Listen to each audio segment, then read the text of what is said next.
maintenance regime in place, then I'm thinking that such occurrences shouldn't happen. So that's my question. If we have such in place to deal with these challenges we are facing in the region. Thank you. Thank you. Yes. Honorable, I hope you got his question. Okay. Mr. Speaker, there are scheduled maintenance regimes and there are unscheduled outages. So when there's a scheduled maintenance regime, it means that ECG has prepared that on this date, between this time to that time, they will put the lights out and conduct some scheduled maintenance regime. In that case, they have to pre-inform the customers and to make public announcement. And I've seen several of those, even as minister, where ECG would announce that from 5 a.m. to 5 p.m., the following areas will be off for some maintenance regime. That is done. The other one is the unscheduled ones, where, like my good friend said, because the transformer is overloaded, occasionally it trips. When it trips, at that material moment, it was not announced. But ECG has to move in immediately and inform customers that there's been an unscheduled outage. Men are on site trying to resolve it, and so customers or consumers should bear with them. Admittedly, I've reviewed their work, and I'm not satisfied with what I inherited. And so we're going to improve on that. We've already started some work. We've appointed a new MD. We've set up a team. They've come up with a roadmap. And so with the support of colleagues, I look forward to improving the sector further and ensuring that we deliver on our mandate. Thank you very much. Honorable, we have so many questions. So, yes, Honorable Member for Odotobri. Thank you, Mr. Speaker. I would also like to thank the Honorable Minister for the update. If I heard you correctly, Minister, you attribute the doomsaw or doom to the fact that ECG still has obsolete or outdated equipment, or whether it's doom CACA or doomsaw or doom. Yes. What is your ministry doing to address this situation? If the ministry is doing something to address the situation, can you give us some timelines so that we can inform our constituents? Because within the Odotobri enclave, doomsaw is something that we live with. At Jakobu, sometimes the lights go off and it takes days for the lights to come back. I want to believe this is as a result of the obsolete and updated equipment that you mentioned. So please give us some information. Honorable members, I think we are going in circles, almost the same. Yes, Minister. Mr. Speaker, like I said, with respect to that specific question, way back in December, they were experiencing what you call doomsaw or doom. And that is a fact. Even when we asked for a timetable, they told us that we should go and prepare our own timetable. We would not do that. We'll be honest, we'll be sincere, we'll be humble, and when there are challenges, we'll address those challenges. It's true that we inherited a very weakened energy system, and you are right. And I'm sorry that the previous administration couldn't hold what we left them, and as a result, you are going through 1 week of load shedding. But I assure you, under this administration, we will tackle this issue, we will deal with them. Already, the first question that was filed to me, I've assured him that that has been addressed. We will deal with the other issues as we move on. Thank you very much, Right Honorable Speaker.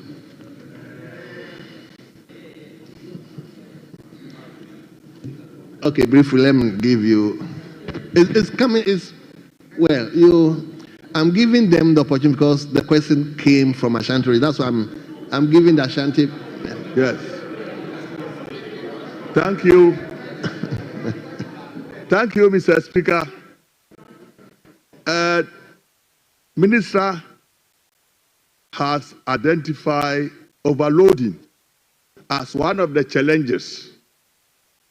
However, in Achumampunra, where we have about 538 communities, half of them, as I'm talking to you, their lights are not on. I want to find out from the minister if he has a program to change the transformers that have been overloaded. Thank you.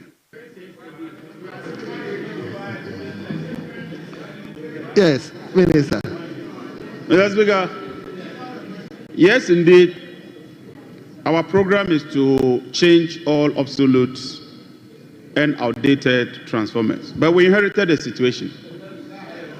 When we took over, I visited the Tema Harbor. Mr. Speaker, we have about 3,000 containers stuck at the Tema Harbor. 3,000 containers, most of which contains transformers. Today, as we speak, Mr. Speaker, ECG has a total liability of 13 billion from supplies. Demurrage alone, because the transformers have been sitting there, by the end of 2024, demurrage 1.5 billion. Ministry of Energy alone, 6 billion worth of contracts were awarded without commencement certificates. In 2024, their total budget was not up to 2 billion, and yet supplies alone 9.7 billion in 2024. These are facts, Mr. Speaker, and I stand at the dispatch box. I'm obliged to provide facts. And so I agree with you. And so we've set up a committee to investigate these procurement anomalies and breaches. Mr. Speaker, some of the equipment ECG has procured, it will last them 10 years. 10 years. And yet some of the equipment will expire in 5 years. So they've procured equipment that will last them 10 years, but in 5 years, some of those equipment would expire. And so, Mr. Speaker, we've had to take some drastic measures to deal with some of these issues. And so, with assurance, we will get around this, and once we're able to clear those transformers, we shall undertake a massive transformer replacement exercise, and I assure you that your constituency will be top on the list. Thank you very much, Right Honourable Speaker. Honourable members, I think, let me give the final one to, yes. Thank you, Mr. Speaker. Mr. Speaker, the minister, in answering his question, admitted to power fluctuation in the Ashanti region. But may I remind the minister that he is not more on this side of the house. And he has been appointed as minister responsible for energy to help stabilize the energy sector. So his continual lamentation is not the reason why he's a minister. Mr. Speaker, my question is that, Mr. Speaker, my question, he admitted to power fluctuation in Ashanti region. Is it the case that he is suggesting that we should, the good people of Ashanti region, for that matter, Swami, should do their own timetable as he has said previously, or he will come with his own timetable so that we can regulate the doomsaw and the doom? Yes, John.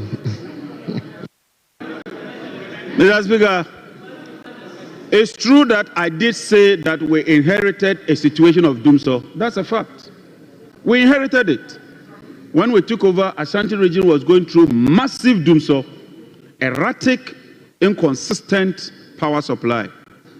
But I'm happy to announce that by dint of hard work, we've been able to resolve that situation. And we have commissioned a 145 LVA transformer at Angumaso bulk supply point station.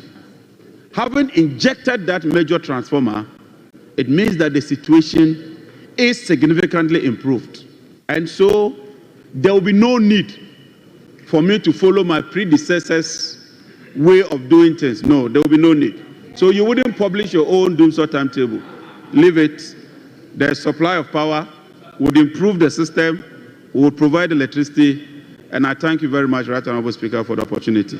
Thank you. Okay.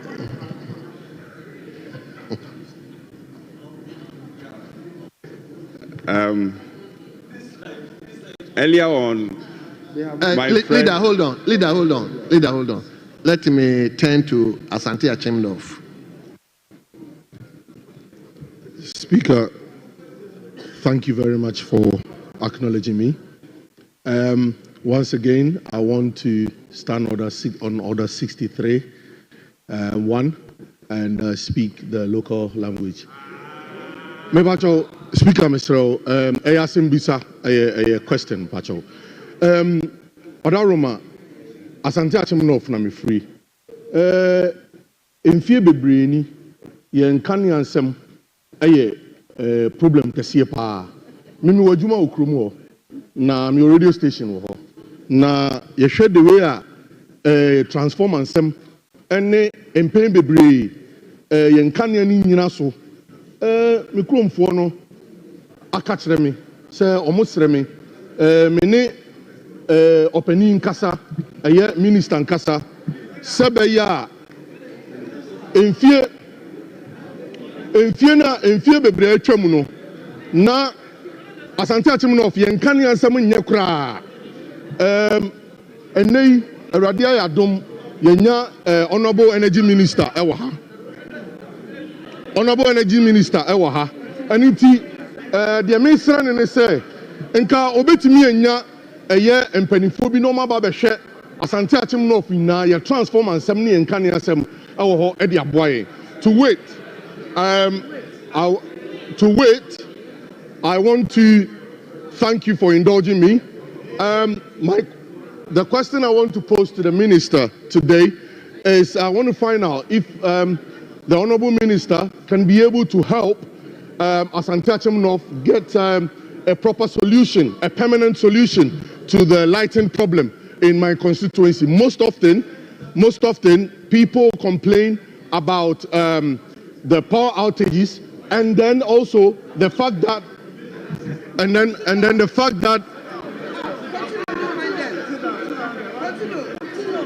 they complain about the energy problem within my constituency, and so I want to alert the minister to please come to the aid of Asante Achimnov so that the power problems we are having in the constituency will be permanently solved. Thank you very much. I appreciate your contribution. Mr. Speaker, before him, Mr. Speaker,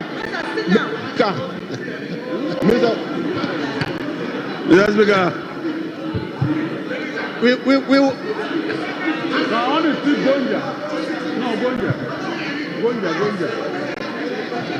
yes, Honorable Minister, let me listen to. I'll come to you. I'll give you the opportunity. Let me.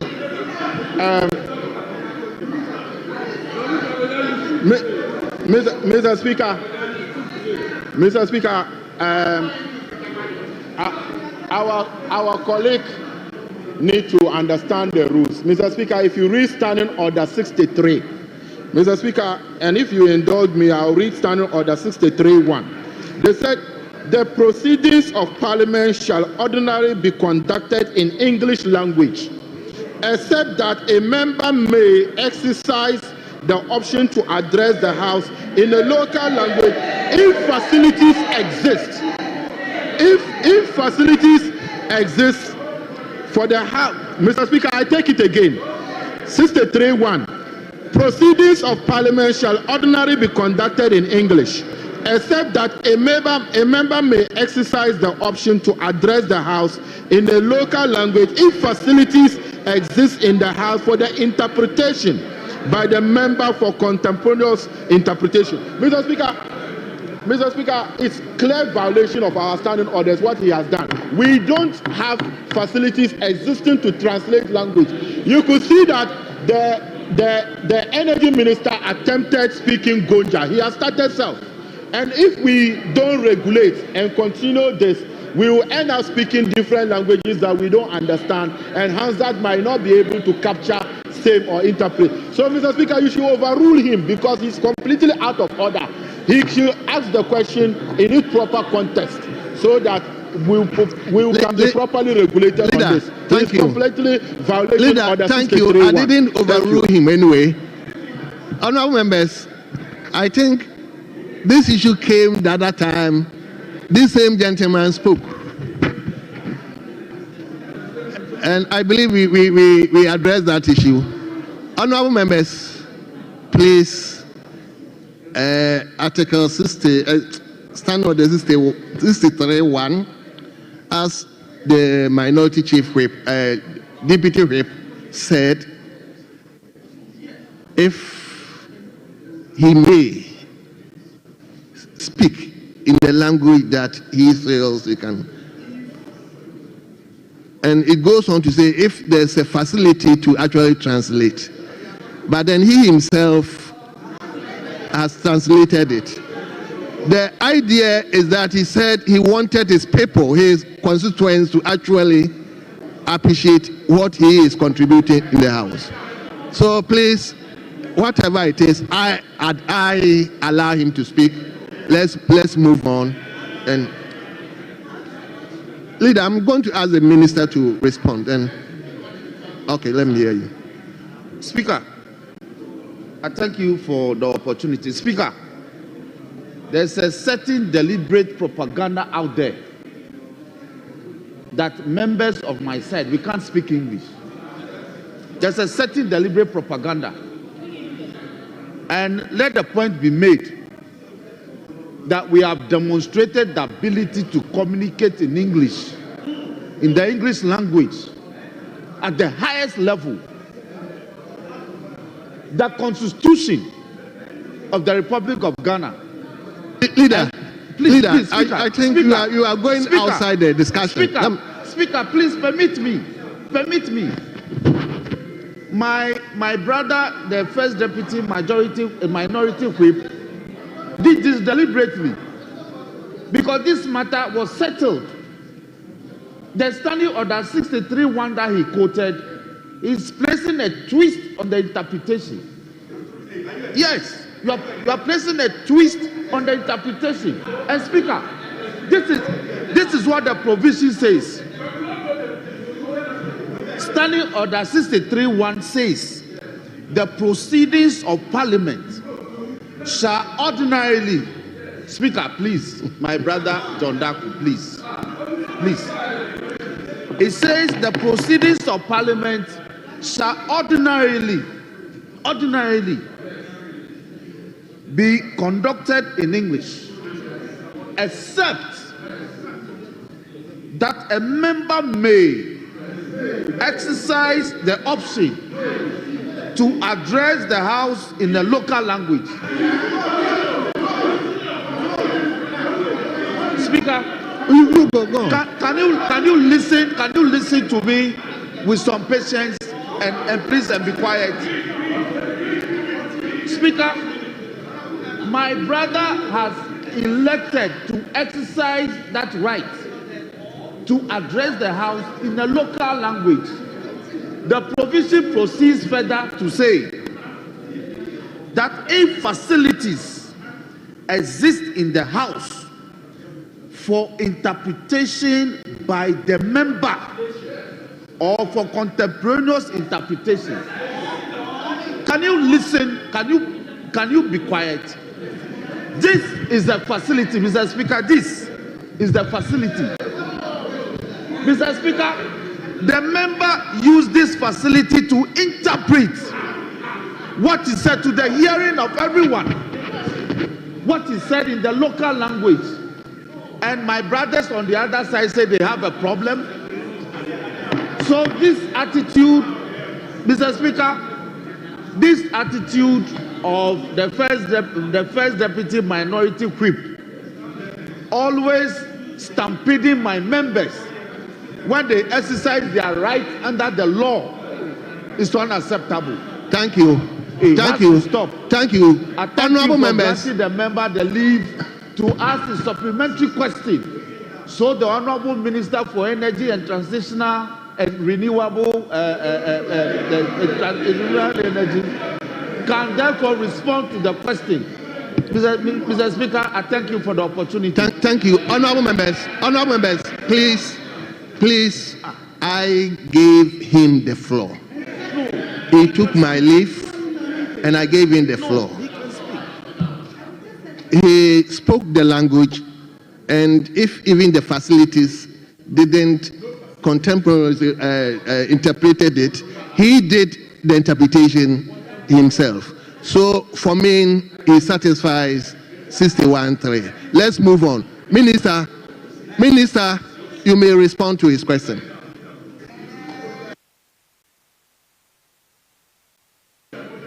Yes, because I started in Gonja, but because of time, I just want to assure. I want to assure my honorable colleague, who has distinguished himself in the English language as well as in the local language, that his constituency will be catered for. Thank you. I think we have done. I can't turn you down, but please, with respect. With respect, I caught your eye. You signal that I should wait. I will have the last bite. Speaker, with the greatest of respect, if I may. No. Are you not the one regulating? Yes.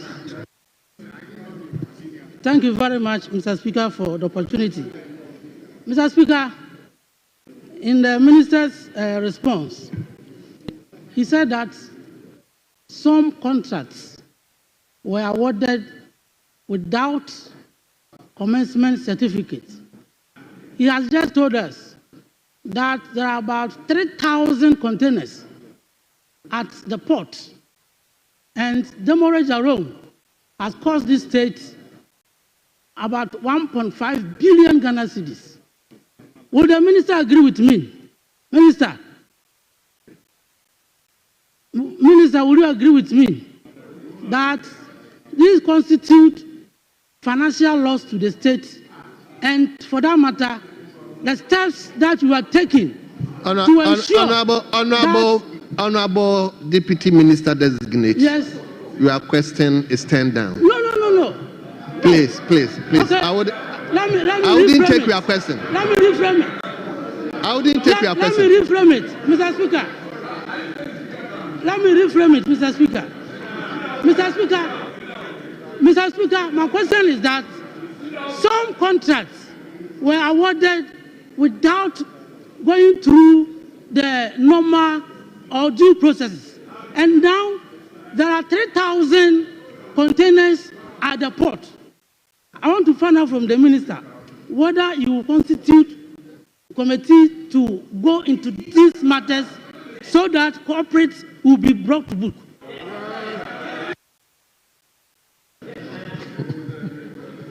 Mr. Speaker, let me thank the Honorable Samson Ay3hye for asking this very intelligent and thought-provoking question. Mr. Speaker, let me assure him that we are already investigating it. Thank you. Yes, finally, come to. Speaker, a very interesting answer from the minister, describing the question as very intelligent. Speaker, my good friend, the minister, earlier, as part of his answer, I think if it was a question of semantics, he said that the energy sector economy that was inherited, one, he used the word rundown, a rundown energy sector economy as inherited. Then on the latter part of his answer, he says a weakened energy sector sector of the economy as was inherited. So it is curious to know that as rundown and as weakened as the energy sector was, the lights were kept on. Very interesting. And then he went ahead to say that excess power is being exported. I'm curious to find out from the minister. How are you able to export excess power when you have inherited an energy sector economy you describe as run down and weakened? Thank you very much. Yes, Honorable Minister. Thank you very much. Mr. Speaker, when you inherit an energy sector in 2017 with a debt of 9 billion and you collect energy sector levies 45 billion and you leave President Mahama with an energy sector choking from a debt of 80 billion, that is a rundown energy sector. That is a fact. 45 billion collected to solve a problem of 9 billion, and you hand over an 80 billion debt energy sector, that is rundown. How do you export power?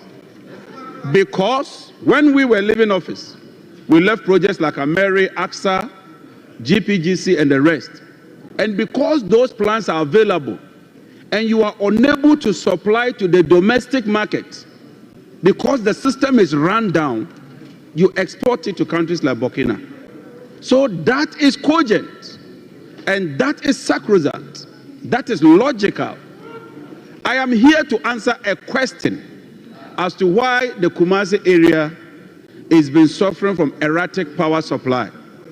And my answer was simple, that system had obsolete equipment, had not been managed well, the system is weakened. That is why there's erratic power supply. But when we inherited it, based on the measures I outlined and enumerated, the sector has seen some remarkable improvement. I thought that my good friend, the Honorable Pepp3r, who is leader, would have commended the Mahama administration rather than try to condemn us. Thank you very much. Right, Honorable Speaker. Thank you very much. Honorable members, we've now done with the urgent question. Honorable Gina Postel has 4 other ordinary questions to answer. Speaker, taking a cue from how the first questions how it generated interest, and considering that today I know how to handle ladies, today is their special day. If we could limit the supplementaries to 1-1, because the questions are a lot, so yes, we can quickly attend. So what I'm going to do is most of the questions are constituency specifics, and if it is constituency specific, we cannot give bypass to anybody to ask supplementary questions. So we will limit the supplementary questions to only the owners of the questions.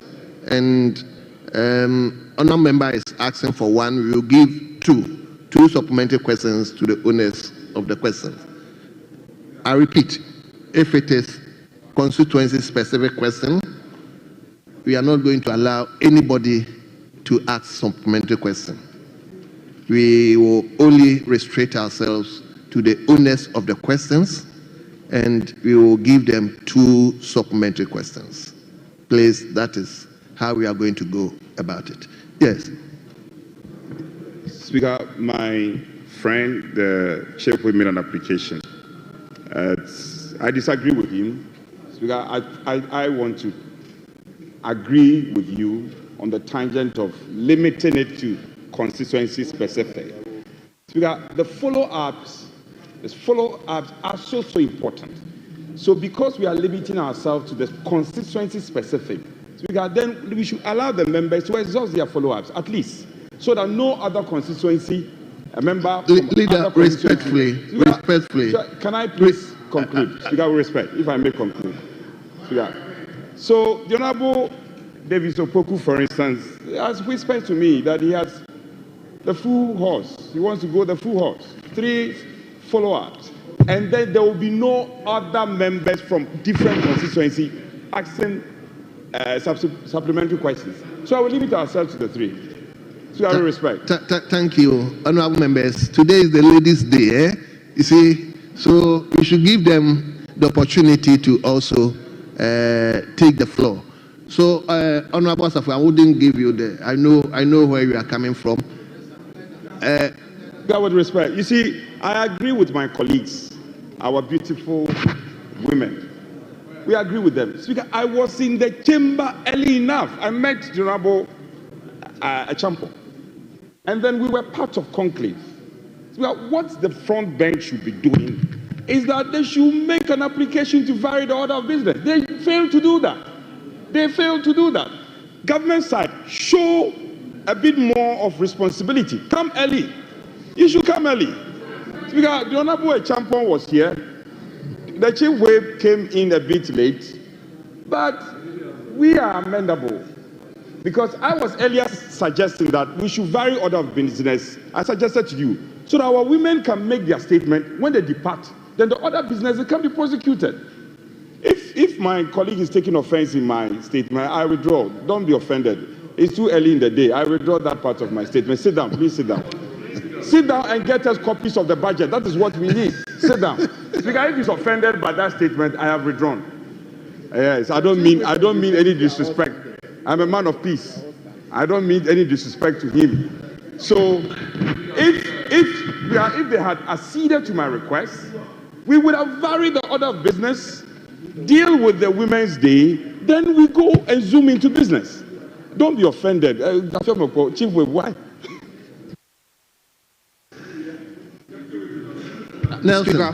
Speaker, this is not a matter of being late or otherwise.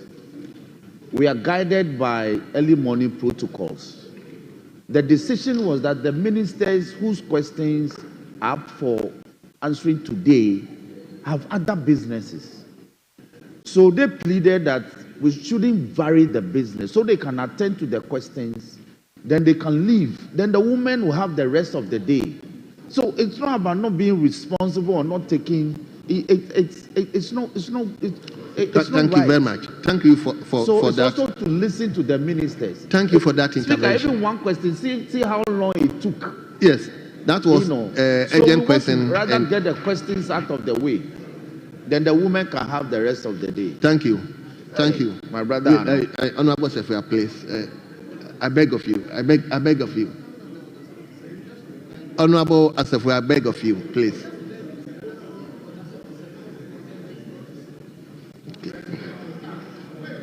Mr. Speaker, just to guide the House, in fact, if you check Order 77-2, for question time, it is supposed to be done within an hour. Yes. And we have already done 20 minutes. 40 minutes left for us to be able to finish with the question time. And I think you are well within time to be able to do so. So I don't think that we should be restricted with the number of questions whilst we have 1 hour to be able to do that. Thank you so much.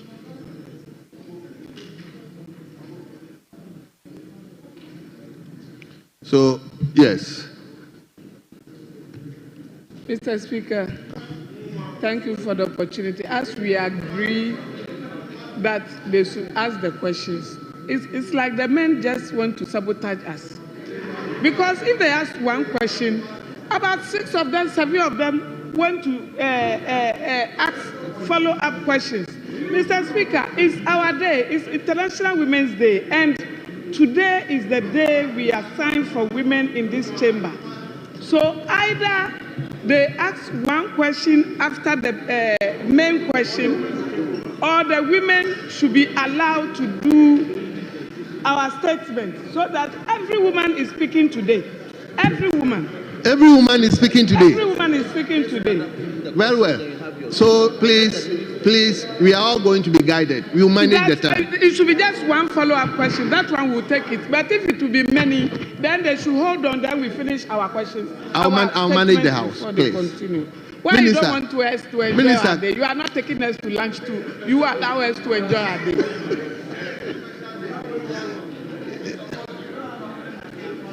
Mr. Speaker, in fact, it is one area the House has to make a critical relook at. These questions I'm bound to answer today were supposed to be answered last week. myself and my technical team from the ministry, we came to sit here the whole day. Same thing happened to the Minister for Education and his team. He also came to sit here the whole day. The questions were not answered. Then they went back. And when we got to the ministry, I could see their mood. It didn't write a good picture about us as a house. They said, the whole day, we didn't.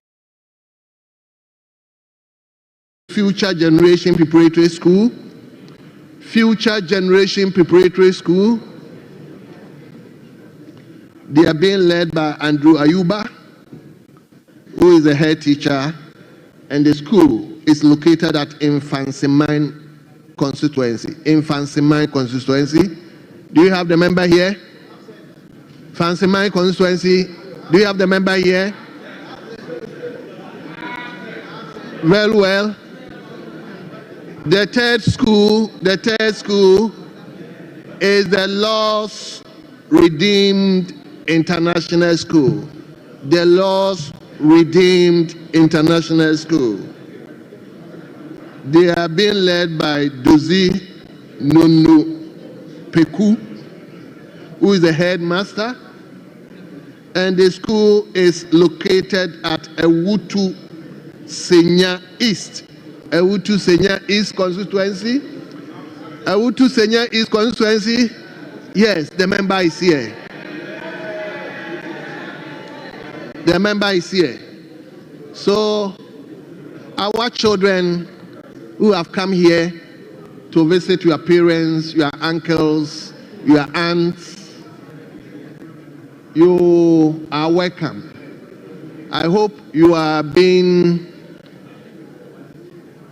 encouraged to see your parents and your aunts and uncles being here doing national duties. Please, your encouragement is to go and study hard so that tomorrow you take over from us when we all live here. So you are welcome, and we are sure you are going to be encouraged with what you see here. Thank you.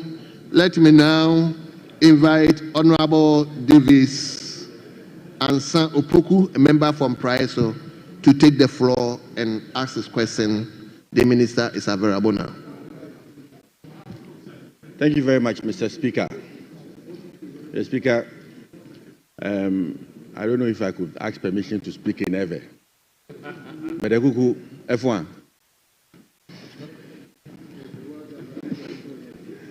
Oh, Minister, Medekuku F1. Okay.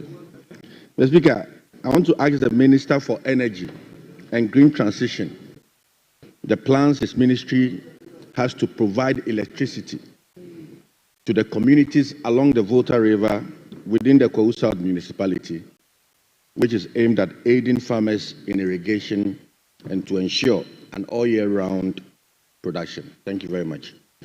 Thank you very much, Honorable Minister.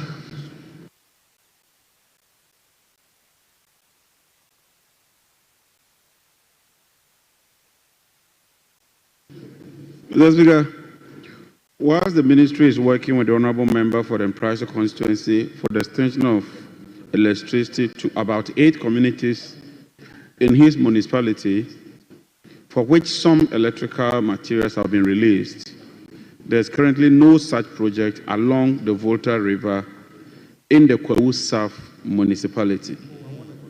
The ministry would, however, wish to establish contacts with the Honourable Member so together we can do a mapping of the areas. That's because I say so because some of the communities are hard to reach. We call them off-grid communities. And Mr. President has already announced that we'll be operationalizing the Renewable Energy Investment and Green Transition Fund, which aims to extend electricity to such communities. And so, Honourable Member, once we identify those communities and we do the mapping, would either extend the national grid directly to them, or we would go through what we call off-grid solar electricity provision to these communities. So, Mr. Speaker, this is what I have to say in respect of that. It is my hope that when the budget is approved, we shall secure the relevant funding to be able to undertake these projects. Thank you, Right Honourable Speaker. Thank you very much, Honourable Minister. Yes, Honourable Davis. Mr. Speaker, thank you very much. Mr. Speaker, I appreciate the response from the Energy Minister. Just to say that on the 22nd of November 2024, I wrote a letter to his ministry with respect to this very project. I can understand there may be no program, but I pray that he initiates these steps to get, these are not communities without electricity. They already have electricity. All they require are transformers, step down or whatever, to be able to generate electricity along the river. I mean, these are commercial onion farmers, and it's going to aid them in irrigation. Yes, but in the response of the minister, he indicated the fact that his ministry and my office are working to provide electricity to some 8 communities. I appreciate the efforts from the ministry, but Mr. Speaker, the items, the equipments, we do not have all yet. And I have all these gentlemen living within my communities, and per the agreement, I'm supposed to take care of them. And in the last 1 year or so, I've been doing that, and it's really draining my coffers. I will pray to the minister that he ensures the smooth facilitation of these materials to my communities, so that at least they can finish their work on time and leave. They are enjoying in my communities and enjoying very well. Thank you very much. Yes.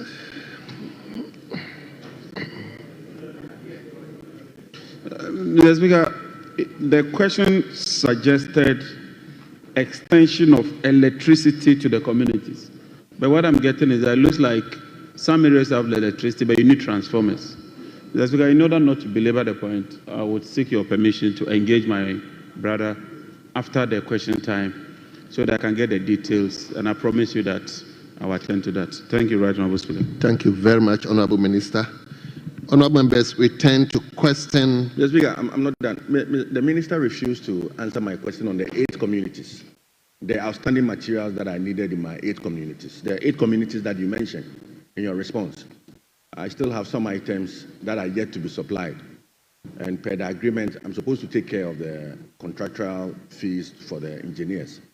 And it's really draining me, so I need that assurance from you to facilitate that for me. Mr. Speaker, still, my point is I will engage you after this. I'm not leaving. Right after this, I'll sit with you, and then we can deal with this issue. Thank you. Thank you very much. Let's now turn to question 25. Question 25. And the question stands in the name of a member for Walwale, Honorable Dr. Abdul Kabiru Tia Mahama. I thought I saw him here. Yes, a minority whip. Speaker, may I come under Order 80A3 and with the authority of the member seek your leave to ask the question for and on his behalf. But he was here, isn't it? Speaker, he's presently. He was here. Yes, he was. But he's giving me the authority to seek your leave to ask it for him. Okay, let's hear you. Speaker, I rise to ask the Minister for Energy and Green Transition the steps the ministry is taking to extend electricity to new areas in the following communities in the Walewale constituency: Walewale Periga, Walewale Tampuni, Walewale Kukwazuku, Nasia, Parigu, Junga, Yama, Yungu, Wulugu, and Pensekpe. Speaker, thank you for the... I hope you were able to mention the towns well. Speaker, I tried. I tried. Anyway, so the owner of the question is here, so he will take the supplementary questions. Yes, Honorable Minister. Thank you, Right Honourable Speaker. The Speaker, the Walewale Periga, Walewale Tampulin, Walewale Kukwazugu, Nasia, Parigo, Junga, Wungu, Wulugu, and Pasimkwe and Yama communities have already been connected to the national grid. In line with the ministry's policy, extension of electricity to adjoining communities is usually the work of the distributor, in this case, NETCO. However, following a request from the former Member of Parliament, our own sister, the former Member of Parliament, for the Walawale constituency, the ministry, based on the materials available, released some materials to NETCO for the expansion works to be carried out in the aforementioned communities. Mr. Speaker, following the receipt of this question, I've directed NETCO to give me an update on the status of the project. Mr. Speaker, let me assure my colleague that upon receipt of the update, we would ensure that whatever materials are outstanding are released and the communities connected thereof. Thank you. Dr. Kabiru. Thank you very much, Mr. Speaker. And thank you very much, Senior, for the response. Mr. Speaker, I have to ask the Honorable Minister responsible for energy and green transition whether or not there are plans, aside these communities I have mentioned, there are other adjoining communities in respect of them. We have Walawala Kiriga, Walawala Tampulungu, Walawala Kukwazugu, Nesia, Parugu, Janga, Yama, Wulugu, and Wungu, and Pasimkwe. These communities have settler, i.e. the Fulanese communities, and sometimes the fisher communities. We have 100% electricity coverage. But when you factor into consideration these other settler communities, adjoining communities, our story of 100% electricity coverage is different. I was wondering whether the minister has plans to, have these adjoining communities being connected into the national grid. Thank you very much, Mr. Speaker. Yes, Honorable Minister. Mr. Speaker, we have a standard way of talking about assets. Once the electricity gets to the town, we assume that it's available, so you can access it. So the access rate is not necessarily all the homes that can switch on the electricity, but that you have access to it, which means that if you take steps to access it, it's accessible. And so normally, like I said, it's a distribution company, because once under the National Electrification Way, drop the lines, it's the duty of the distribution company to then hook on individual customers, because that is where they also make their revenue. But in some circumstances, because of logistical challenges, the ministry has to intervene. And so we'll consider your communities and provide the needed support for NETCO so that they can intensify. And we call that intensification, which means that there is access, but like you said, some adjoining areas do not have the electricity. So through intensification, we then spread the electricity to such communities. Thank you. Yes, the last question. Thank you very much, Mr. Speaker. Mr. Speaker, I will want to find out from my respected senior if you have timeline in respect of the update from the NETCO, when they are expected to bring their report, and if there are, when around which time can I follow up for information on same. Thank you. Very well. Timelines. Yes, we have given them a deadline to submit it next week. So that's the timeline. Thank you. Very well. Honorable members, let's turn to question 4.3. Question 4.3. And the question stands the name of a member for Old Tafo, Honorable Vincent Ekwao Asafua. Honorable, you may ask your question now.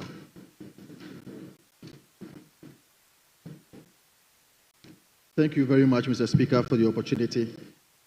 I want to ask the Minister for Energy and Green Transition the measures being taken by the government to address the rising cost of energy and its impact on businesses and households. Thank you, Mr. Speaker. Yes, Honorable Minister.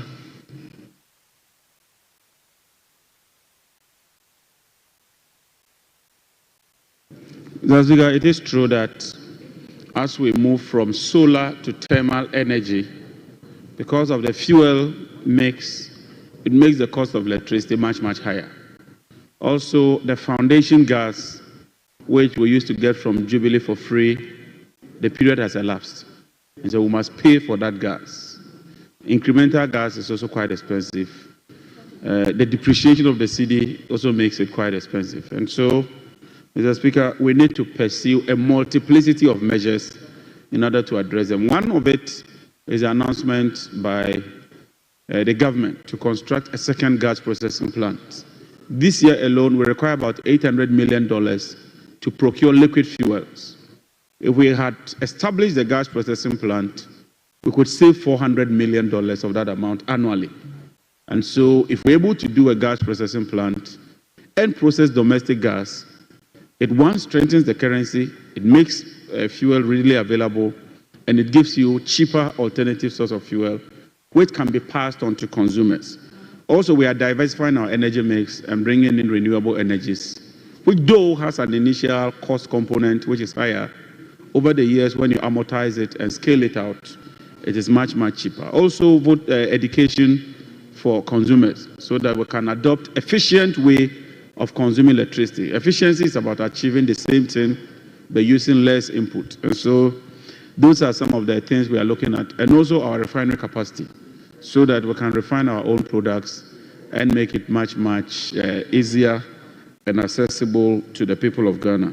Mr. Speaker, these are some of the few measures in addition to other interventions that we intend to roll out so that eventually we can have a cheaper source of supply of power. But lastly, we are seeking to export more power. When we export more power, we can earn foreign exchange and use that to subsidize domestic consumption. Mr. Speaker, thank you very much.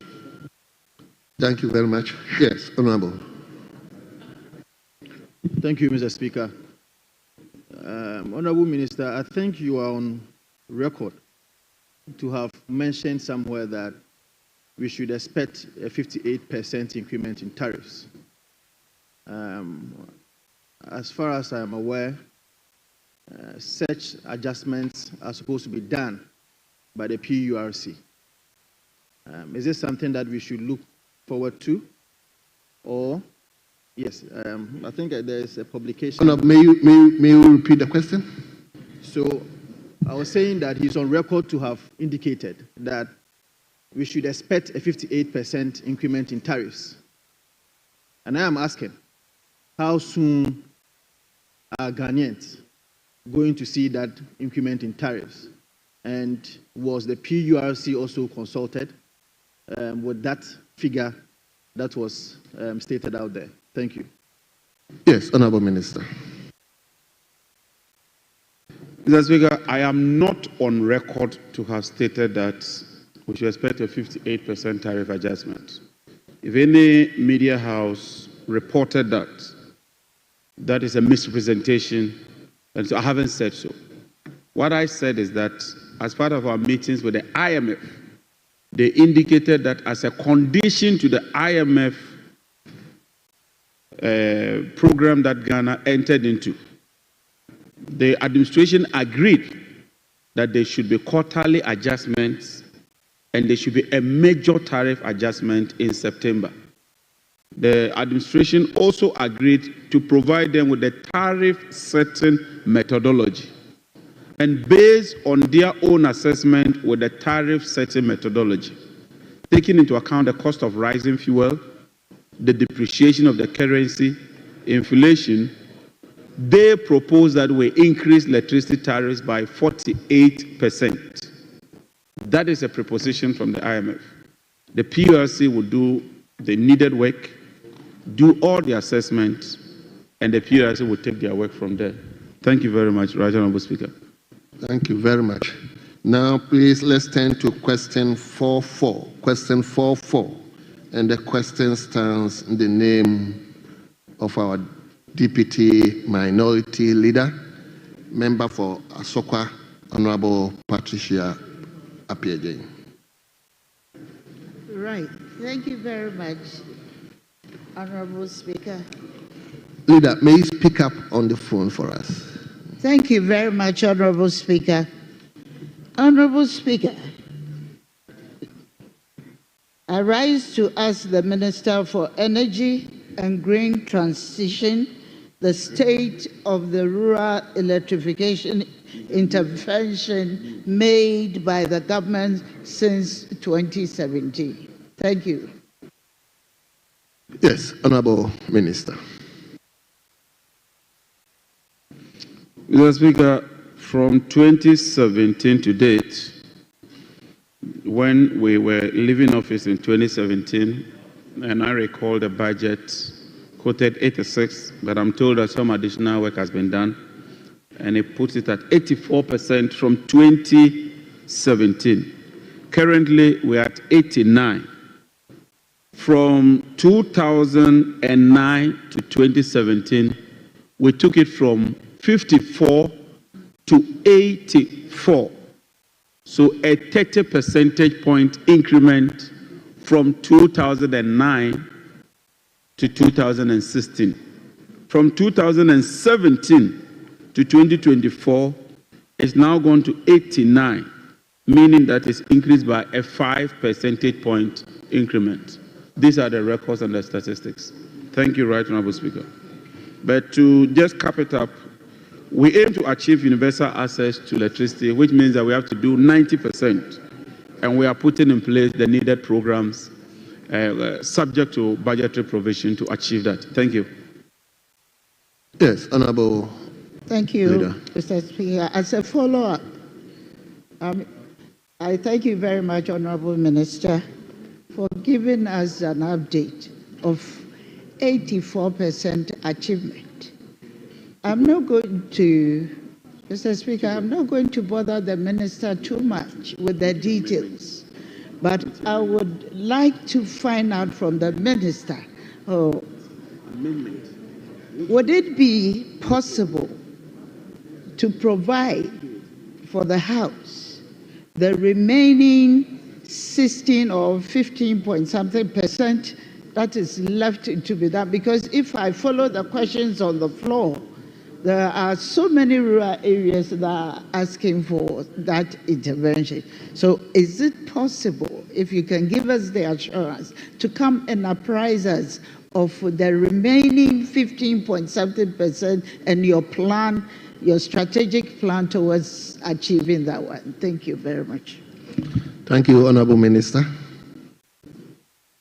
Under your guidance and permission, we'll be more than willing to do that. Indeed, we have the data. It's mostly, like you said, off-grid communities, like island communities, communities that are very far and difficult to reach. And so we'll provide that, as well as provide you with the strategies we intend pursuing to achieve universal access, some of which, like I said, has to do with off-grid solar solutions. Thank you, Mr. Speaker. Thank you very much. Thank you, Mr. Speaker. Only to add that I'm prompting the Assurance Committee to take note of that, because I will require the answer immediately. Thank you very much.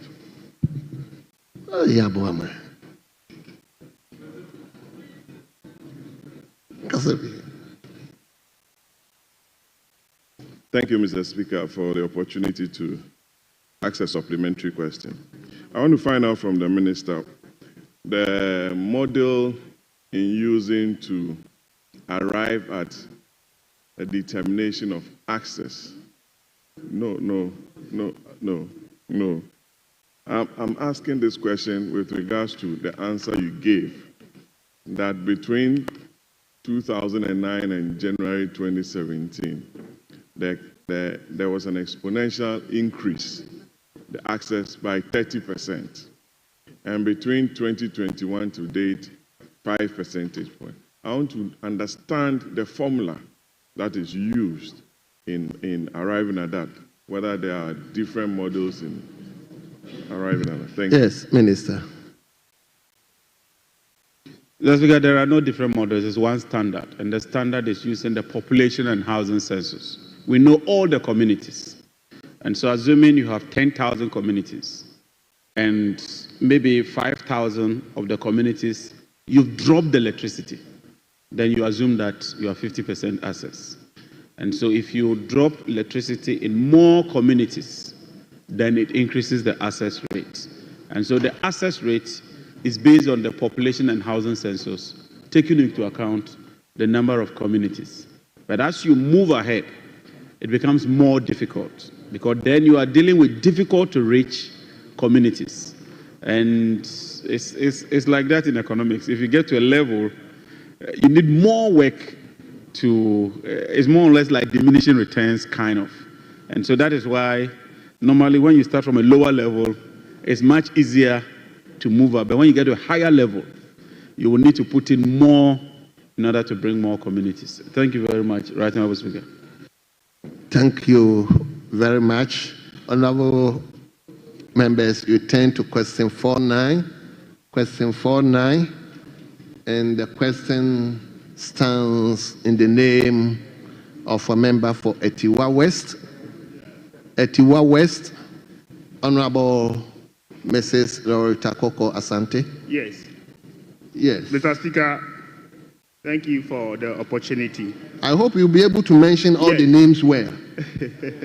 I'll try. Is that the caveat that you will try? Yes, I'll try. Okay. I rise on order 88.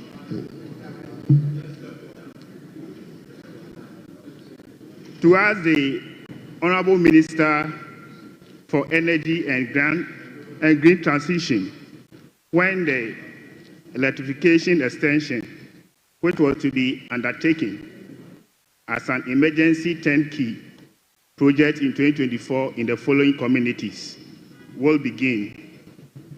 Ay3hye, Ay3hye, Abomosu, Ay3hye, Tumfa, Ay3hye, Moso, V, Sankube Nase, VI, Asunafo, VII, Asamama, VIII,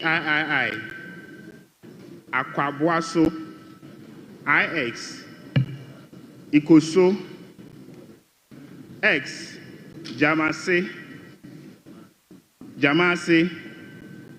XI, Pame, XII, Awinari, XIII, Akropong, XIV, Banso, XV, Boma, XVII, Abisim, SVII, Safari Chrome, XIX, Yamama, XS, Akukuso, and then Safari Chrome. Thank you, Mr. Speaker. Thank you, Honourable Member. Mr. Speaker, these are 20 communities that have been listed. And Mr. Speaker, in August 2024, the Ministry entered into a turnkey contract, that is to say, to procure, supply, install, and hand over with MS Eco International Limited. My checks indicate that due to funding constraints, right from August, the project has stalled. As you are aware, we are still in the transition period, and until a budget is approved, as Minister, I simply cannot execute any financial commitment. Also, you will need financial clearance from the Ministry of Finance before we can commence in terms of a commencement. And so this is top on our agenda. Once the budget is approved and the funding is made available, we shall reactivate this contract and ensure that these 20 underlisted communities are electrified. Thank you, Mr. Speaker.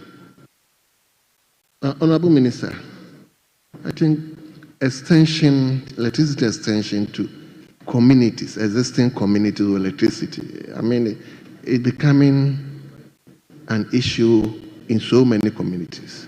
Even in my constituency, so many communities that needs electricity extension. So please look at it. Mr. Speaker, that is very true. And it's all because the distribution company is financially weakened. For instance, if you take the cash waterfall mechanism, ECG was to get 49 million. Their salaries, assuming they don't do anything, the salaries is 110 million. And yet, based on the collections, ECG was to get 49 million. And so they are unable to pay salaries, let alone extend electricity to communities. And if they don't extend the electricity, they wouldn't get the revenue in order to even pay their workers. So it's something we are looking at and working very hard to deal with. Thank you. Thank you very much, Honorable Minister for Energy and Green Transition. On behalf of the House, let me thank you exceedingly for attending upon the House to respond to your own colleagues. Honorable Minister, we are grateful to you and you are hereby discharged.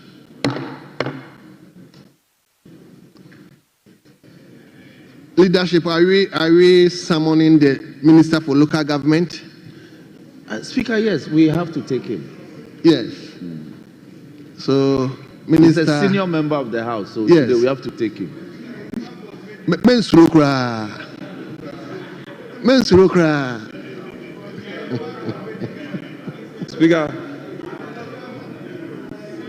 Speaker, that is the directive the government side is giving, the signal that yes, after the energy minister, we should proceed to take the local government. Yes. I have no objection, except to put on record that I am not the one delaying the celebration of the Women's Day. I am not the one. Thank you very much. Honorable members, again, we are going to manage the House. Help me. I may not entertain a lot of supplementary questions, and you should understand the reason. So, honorable members, our own senior brother is on the chair, coming to respond to his own colleagues.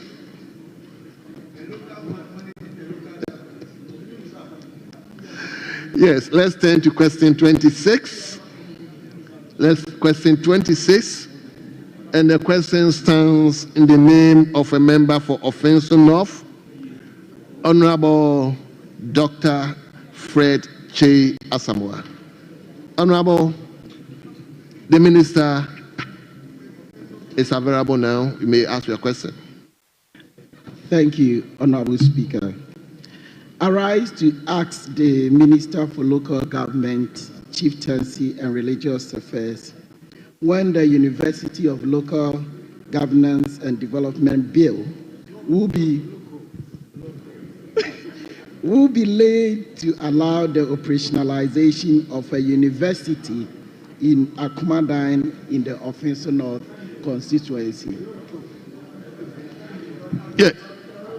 Yes, Honorable Minister, you heard the question? Honorable Fred Che, I think I've always been talking about the fact that when you speak, you don't hear it loudly. So just get up, ask the question, this time loudly.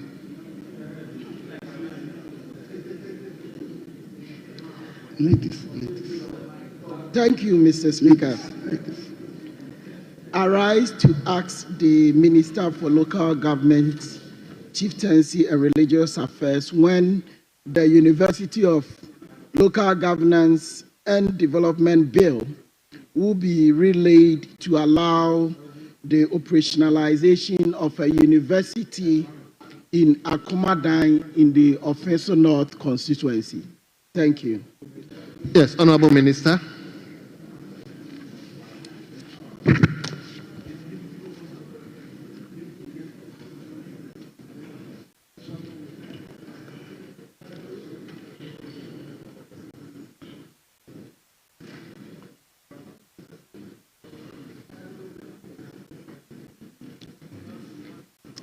Thank you, Honorable Speaker. Mr. Speaker, the bill for the establishment of the University of Local Governance and Development, ULGD, was submitted to this House last year to the 8th Parliament. Unfortunately, the 8th Parliament was unable to pass it. Government has just been formed, and budget statement was presented yesterday. Mr. Speaker, in view of this, I wish to indicate that the Ministry will take steps to resubmit the bill to this House, and after request has been made and executive approval achieved jointly by myself and my brother, the Minister for Education. Mr. Speaker, once that is done, the bill will be relayed to this House for approval. Mr. Speaker, it is envisaged that once the necessary approvals have been sought and the bill has been passed, the university will promote academic and professional excellence in local governance in this country. Thank you. Thank you very much. Yes, Honorable. Thank you, Mr. Speaker, and thank you to the Minister for the response. Mr. Speaker, I want to follow up. You know, the Local Government Institute, which was established in 2003 by Act 647, is to help build capacity for local governance under the Local Government Ministry. Mr. Speaker, now that it's going to be a university, would the Minister be willing to move its supervision to the Ministry of Education and to be properly regulated by the Ghana Tertiary Education Commission Act 1023?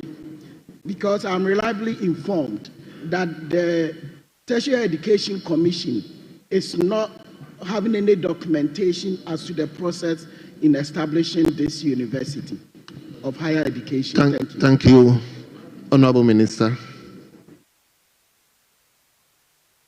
Mr. Speaker, the bill in question, which is being asked to be relayed, is a joint bill by my good self and the Honorable Minister for Education. And I know GTech work closely with him, so clearly that will not be a problem. As to whether they are aware or they are not aware, myself and my good brother, the Minister for Education, will do this jointly together. So don't entertain any fears at all. Yes. Thank you, Mr. Speaker. I would like to follow up. Since this institute is being affiliated to Kwame Nkrumah University, and it's been around for more than 10 years, and per Act 1023, there are some consequences. And this institute is issuing some tertiary level certificate. How early is the minister envisaging to relay this bill and to make sure that we can get it passed in order not to affect the students that might obtain some certificate from this institute or the university that we intend bringing? Thank you. Minister, how early can we? Mr. Speaker, the university has been programmed for in the budget that was presented yesterday. So even if the bill is relayed in this House after its approval, the budget will have to be approved. And secondly, since it's a joint bill between myself and the Minister for Education, I unilaterally cannot say today or tomorrow, but the two of us have prioritized this one, and we are taking urgent steps to make sure that it's relayed before this House. Mr. Speaker, you agree that the bill was laid. It was Parliament in the 8th Parliament that was unable to pass it. And as a Parliament, I was not Parliament. Parliament collectively was unable to pass it in the 8th Parliament. And clearly, Mr. Speaker, this is what I think that both sides agree, that is a matter of urgent national importance and must be prioritized. So I want to assure my respected colleague that your fears will be done away with. Don't entertain any fear. Once you have the zeal and the will, we will collectively work together and the university will be established. We are not talking of only the Akumadan, as you have stated. The university may have even campuses in Akumadan, Accra, and even Tamale. So it's something that we are all prioritizing, and it will be done. Thank you very much. No, it's okay. No, I wouldn't. You've asked two supplementary questions. Let me give the Speaker. The minister gave an... Leader, let me give you, then I'll come back to you. Thank you so much, Mr. Speaker. Honorable members, this particular one, I am just allowing one or two because it is not constituency specific. This goes beyond the constituency. That's why I'm allowed. Thank you very much, Mr. Speaker. Let me congratulate the Minister for reassuring the House that the bill is going to be reintroduced into Parliament. But are you going to amend it? Are you going to reintroduce some few components into it, or you are going to bring the bill to the floor of the House in that state and form that it was before the 8th Parliament was dissolved? Thank you. Yes, Honorable. Mr. Speaker, law should be dynamic. And looking at the stages that we went through in the 8th Parliament, you strongly believe with me that we wanted to even pass it on a certificate of urgency. And much work was done about it. The committees of Parliament have just been formed. So we can have what we call pre-laying before the actual thing will be laid, so that we can have expeditious passage of the bill to have our university running. Yes, Honorable Minority Whip. Speaker, the minister spoke to the truth, reliving the fact that the first attempt was to pass it under certificates of urgency, and the fact that we attempted passing this into law at the 8th Parliament. Fact is, then it was shepherded by the local government minister. And back and forth, I recall the Honorable Pepp3r and colleagues who strongly contended that it had to be shepherded by the Ministry of Education. Now, I hear Minister saying it is going to be jointly sponsored. Are you saying this on authority, or you are yet to do the consultation with your colleague, Minister of Education? Yes. Mr. Speaker, it is going to be a university for Ghana, not university for a ministry. And when matters of education comes, matters of education will have to involve the Minister for Education. And that's why I'm willing that myself and the Minister for Education must have something to do. Because education generally will have something to do with the Minister of Education. So I'm not trying to say that I will wholly take it with that, the input and for the expeditious passage.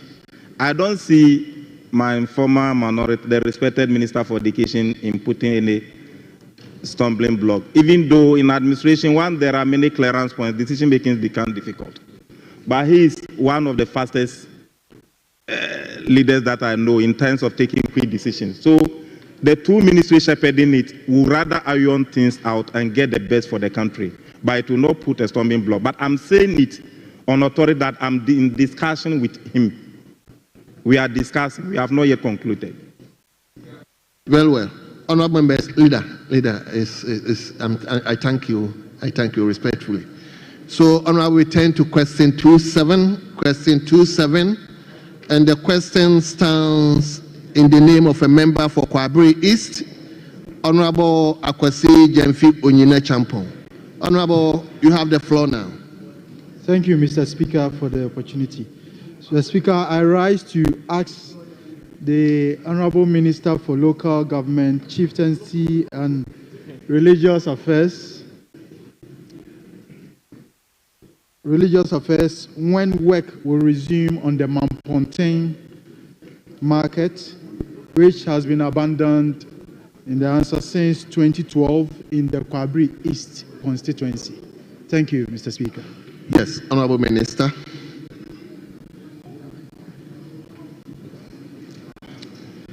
Mr. Speaker, the Ministry of Western Housing, through the Ashanti Regional Coordinating Council, in the year 2012, contracted High-Brain Limited to construct Mampontin Jubilee Market at Mampon at an amount of 3,475,685 Ghana cedis, 40 pesos.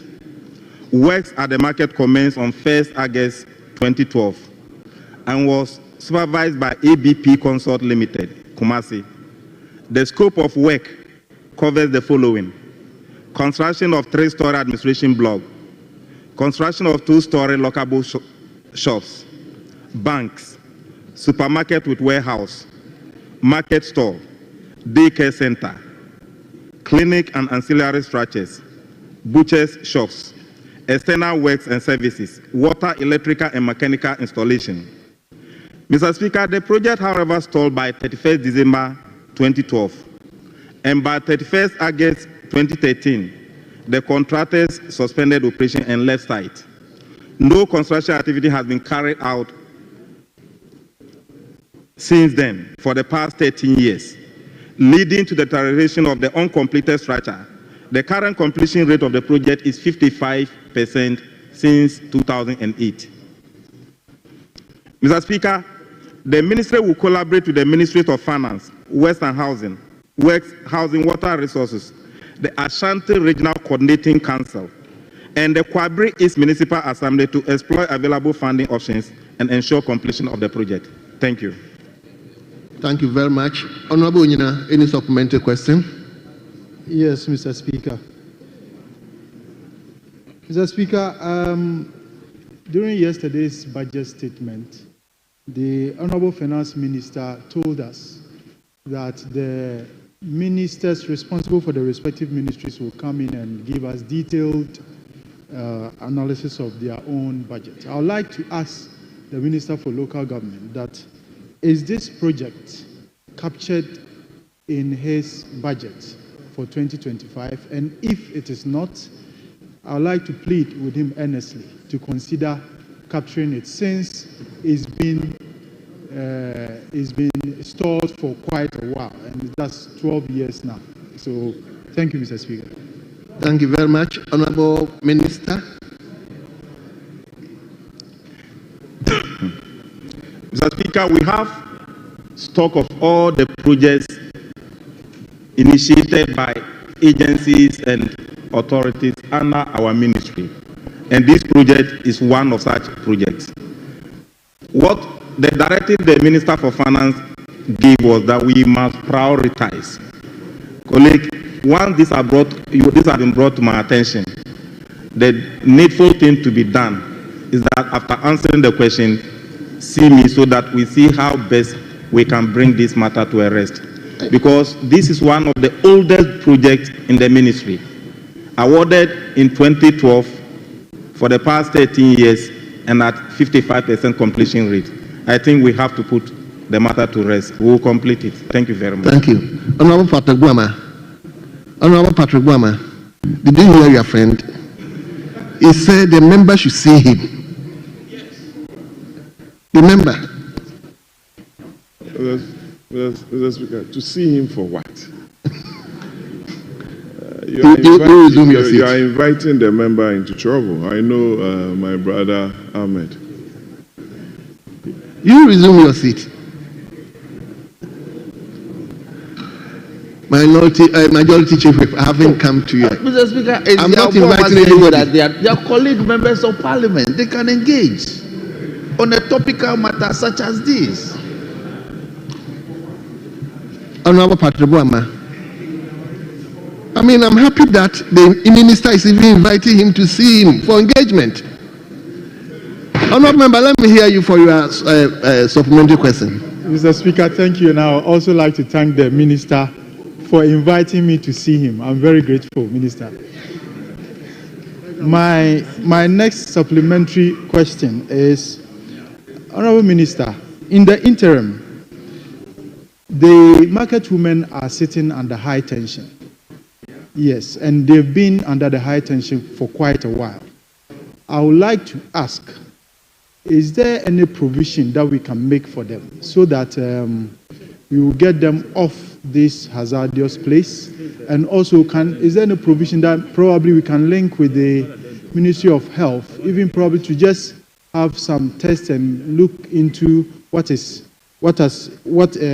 issues these sitting under high tensions have caused, their health-wise, because it's very important that our mothers receive this treatment Otherwise, the next 10, 15 years, they might start suffering the consequences of sitting under this high tension for quite a while. Thank you. Yes, Honorable Minister. Thank you, Mr. Speaker. Mr. Speaker, you know generally these are matters of governance. Something that was started in 2012. For the past 13 years, we've not completed it. I think the priority now should be how best we can address that one, to get that one done. Because if you look at the completion rate, it's about 55%. We only need the 45% to complete it. If we're able to prioritize this, they will move in, because they've been at where they are for a very long period. So the few months or days that they will have to wait for us to complete it and bring them, I think they may be able to have that patience. So my colleague, I want you to bear with me. I have a burning desire to get this one fixed, and we are in it together. Thank you very much. Thank you very much. Honorable members, we turn to question 2.8. Question 2.8. And the question stands in the name of the same honorable member for Kwabri East, Honorable Kwasi Jamfi Onyine Champo. Thank you, Mr. Speaker. I rise again to ask the Minister for Local Government and Chieftaincy and Religious Affairs when work will resume on the abandoned Astroturf project at Abuaso, funded by the District Assembly's Common Fund in the Kwabri East District. Yes, Honorable Minister. Mr. Speaker,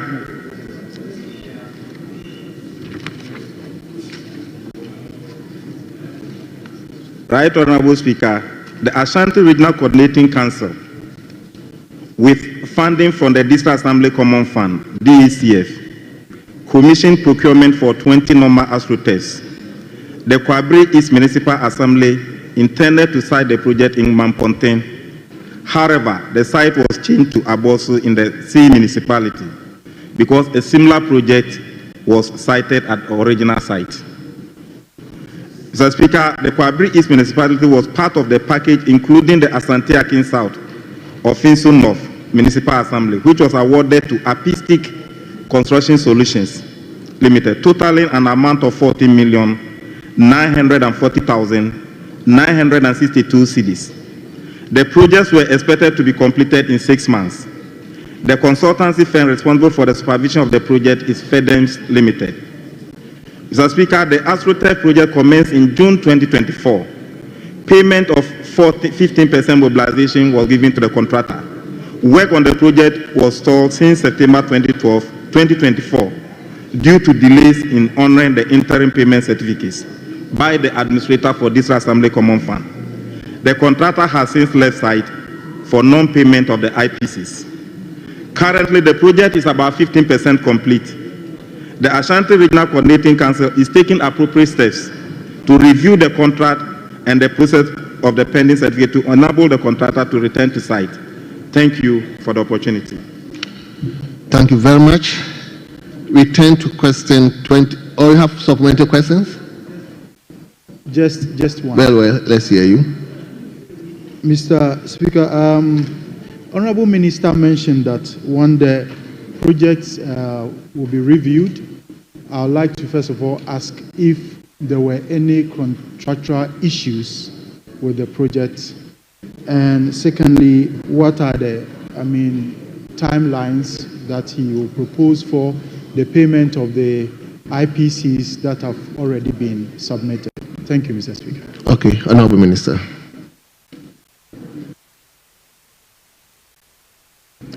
Mr. Speaker, the funding source for payment is the District Assembly Common Fund, even though the project was awarded at the Ashanti Regional Coordinating Council.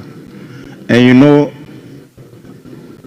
similar projects was awarded across the whole country. I'm not saying that we have reviewed, but what I'm saying is that I don't know why, just for not honoring the payment certificates, interim payment certificates, after the contractor has been given 15% mobilization, he should leave site. That's why I say that the Ashanti Regional coordinating council is taking process to be able to review why the delay and how best we can complete it on time. That's what I meant. Thank you very much, honorable members. Let's turn to question 29. Member for Offensive North again, Honorable Dr. Freche Asamoah. Honorable, may I ask your question? Thank you, Mr. Speaker. And I rise again to ask the Minister for Local Government, Chieftaincy, and Religious Affairs, when the ongoing construction of 6-unit classroom block in Akumadan and in Kinkenso and the teachers' quarters in Brahuma Rural Clinic at Akrofua will be completed under the Integrated Rural Development Project 2. Yes, Honorable Minister.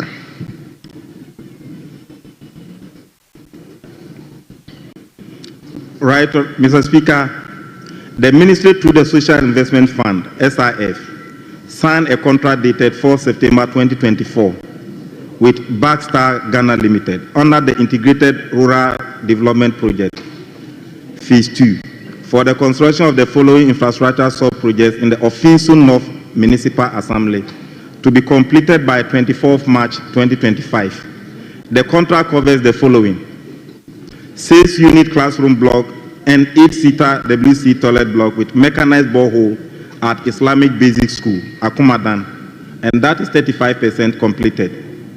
6-unit classroom block and 8-seater water closet toilet block with mechanized borehole at RC Basic School at Inkinkasu, and that is 40% completed. 1 normal 4-unit teachers' quarters with mechanized borehole at Brehuma, and that is 52% completed.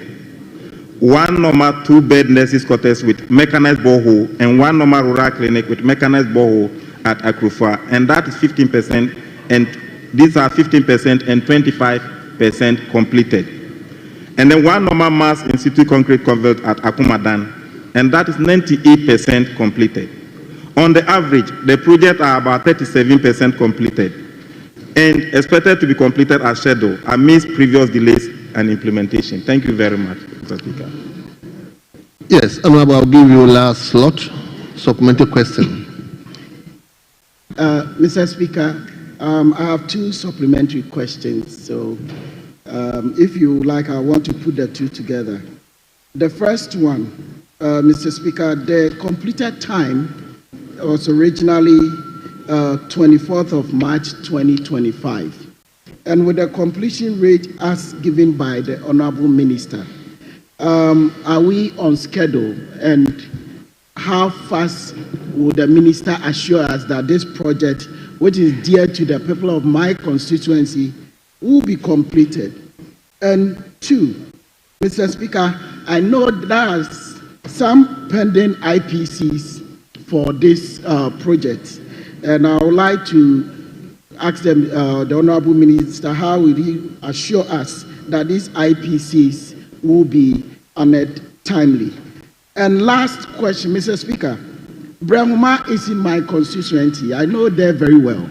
In fact, on the Kumasi Tamale stretch, when you get to Kobreso, you branch off at Kobreso, then you get to Pokukrum, you go to Mentuka, then you get to Brahuma. Mr. Speaker, the Honorable Minister stated 52% completion for the teachers' quarters. I'm not really sure because I've just got an update of the project.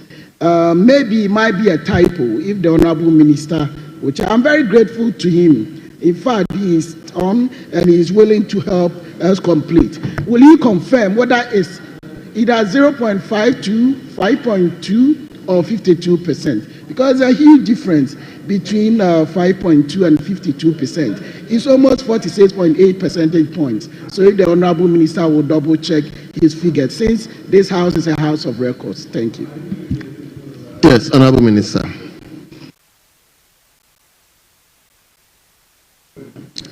Mr. Speaker, this is the rate of completion or the stage situational status that have been given. And I know my technical thing is telling me that it's 52% completed. My colleague should let us see to how best we can complete it. And you agree with me that the completion date should have been end of this year, this month. Clearly, we are in transition period, and you know what transition periods are. So maybe from here, after the transition, we must see how best we can progress to be able to bring these things. Because this room, classrooms, and these are small projects that the SIF can see to their completion. And I believe that even the officer in charge visited this site before the answer was given to me. So, Mr. Speaker, the statistics I've given are accurate, and we will see to the completion of it. And that's why, holistically, we said the entirety of the project is 37% complete. So we are not up to 50% yet. So it will be completed. Thank you very much. Honorable members, we will take the last question. And the question stands in the name of a member for Abuakwa South. Abuakwa South, Honorable Dr. Kinsella Jiman. Is honorable member around?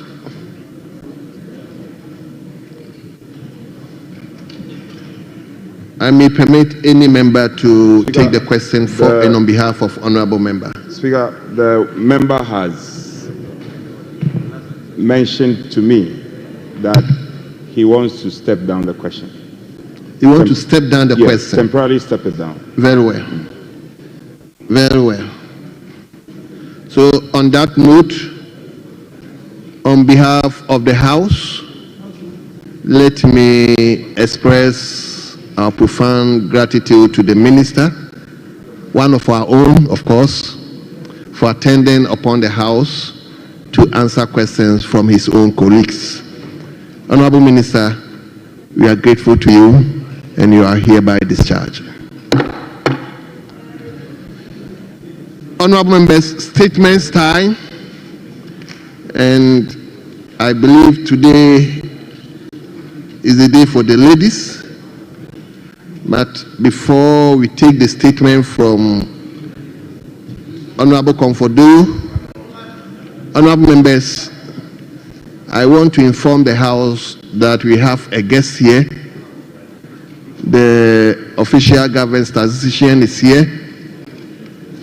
We more or less summoned him to apprise us with some statistical issues. So after the ladies' presentation, because I've been asked to give every lady in this chamber the opportunity to speak. That's their request, and their request has been heeded to. So immediately after the ladies, we will ask that the government statistician will be given the opportunity to engage members of parliament. So, Professor, please kindly hold on for us. We'll give you opportunity to. So, honorable members, let me now invite Honorable Comfordoyo to read the statement. I believe the statement is for and on behalf of the entire ladies here. So, Honorable Comfordoyo, you have the floor now. Thank you, Mr. Speaker. Thank you, Mr. Speaker, for the opportunity. Right, Honorable Speaker. Today, the Women Caucus Parliament is celebrating International Women's Day. Mr. Speaker, International Women's Day is a global occasion to celebrate women's achievements in social, economic, cultural, and political spheres while acknowledging the ongoing challenges to gender equality. Recognized by the United Nations to serve as both a celebration and a call to action to address barriers that hinder women's full participation in society. This year's theme is Accelerating Action for Affirmative Action. Mr. Speaker, as we commemorate this day, we must also recognize and celebrate the phenomenal women in our modern era who have shattered ceiling and made significant contributions. I extend special recognition to our Vice President, Her Excellency Professor Nana Opoku-Agyeman, and other distinguished women in leadership, and His Excellency John Dramani Mahama for honor done to women. Mr. Speaker, today we dedicate this celebration to all activists in Ghana and around the world who continue to fight for women's rights. I echo to all women who wake up daily, working through the rain, dusty, and the scorching sun to sell in the market, farm, and engage in small businesses to support their families. We honor the struggle of women who walk long distance for water, fight against discrimination, and persevere through hardship to educate their children. Mr. Speaker, you have risen beyond words and created a neighborhood environment for women by passing the Affirmative Action Bill. We say thank you. Mr. Speaker, the President, John Dramani Mahama, has also paved way for women by giving us a female Vice President, Her Excellency Professor Nana Opoku-Agyeman. Women in Ghana say ayeko and thank you. Mr. Speaker, the men should not forget that God created men because He wanted them, and created women because He needed them. Every man needs a woman. Mr. Speaker, Mr. President, you need a woman to complete your task. The police service needs a woman. The fire service needs women. The custom service needs women. Corporate organization, you need women. Mr. Speaker, we are ready to occupy various positions. Mr. Speaker, we are ready to deliver. They should give us the chance and we will deliver. Mr. Speaker, enough of the rhetoric, enough of the sweet words. We should be in action now. Mr. Speaker, in conclusion, I call on all stakeholders, government agencies, international organizations, civil society, and every Ghanaian to join forces in accelerating the gender equity agenda. Together we can create a nation where every woman and girl have an equal chance to strive and contribute meaningfully to our collective progress.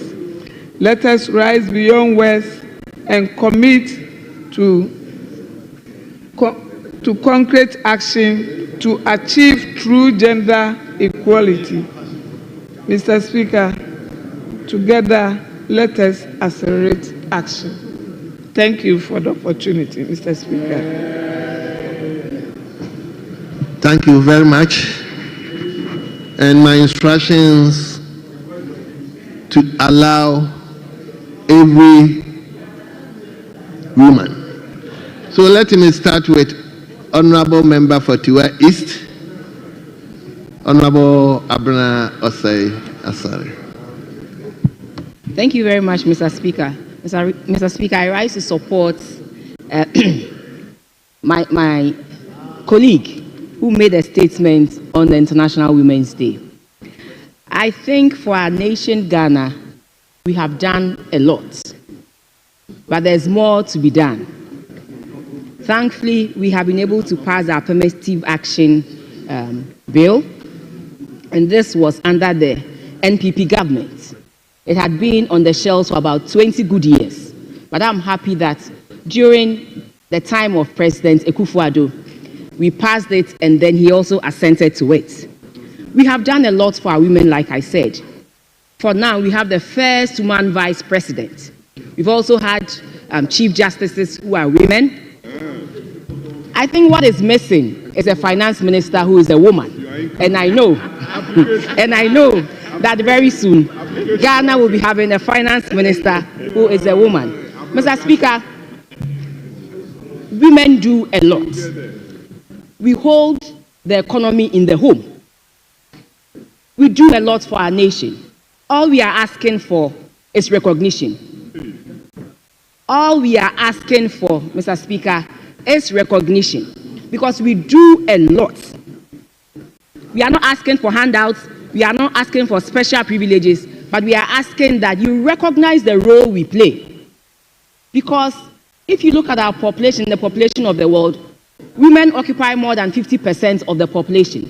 Yet when it comes to issues concerning women, you have more of the men, being those who, for one reason or the other, are being asked to speak on issues concerning women. Mr. Speaker, all we are asking for is not about being at par with you, but it's about recognizing our role and we complementing ourselves and making sure that at the end of the day, this world is a better place for all of us to be. We are the peacemakers, and we can make the difference as well. In every home, it is the woman who brings about peace in every role, be it at work, be it in the home, wherever we may find ourselves. So, Mr. Speaker, on this special day, we are asking not for any handouts, but we are asking that you recognize the important role we as women play in the home, in the society, at the workplace, and the world at large. So on this note, I would like to wish all women a happy International Women's Day, especially the hard-working women in Ay3hye East constituency. I'm sure that they all are praying very hard for me, that being the first woman in the role of the chairperson of Public Accounts Committee, that I will deliver and make sure I make the women proud as well as make the nation proud. Thank you very much, Mr. Speaker, for this opportunity. Thank you very much. Honorable ladies, by counting, we have about almost 30 women, and my instruction is to allow each one of you to speak. So please, I am going to ensure that you don't speak more than 5 minutes.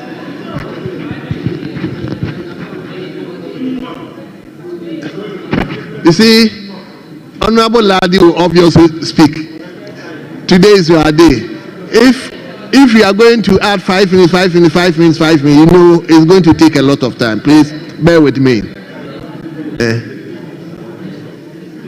Yes. Speaker, I'm aware that the government statistician is here to brief us, so we need to agree on the number of contributors. Honorable Leader, Mr. Speaker, the instructions at large. Honorable Leader, I've taken it on board that I'm allowing every lady to speak. So Speaker, that is why I'm guided. Speaker, yes. I'm guided. So I've given a way to the government statistician to at least enjoy our ladies a bit before we invite him. So he's aware of today as Women's Day. So, Honorable, 5 minutes, please, and indulge with me. So,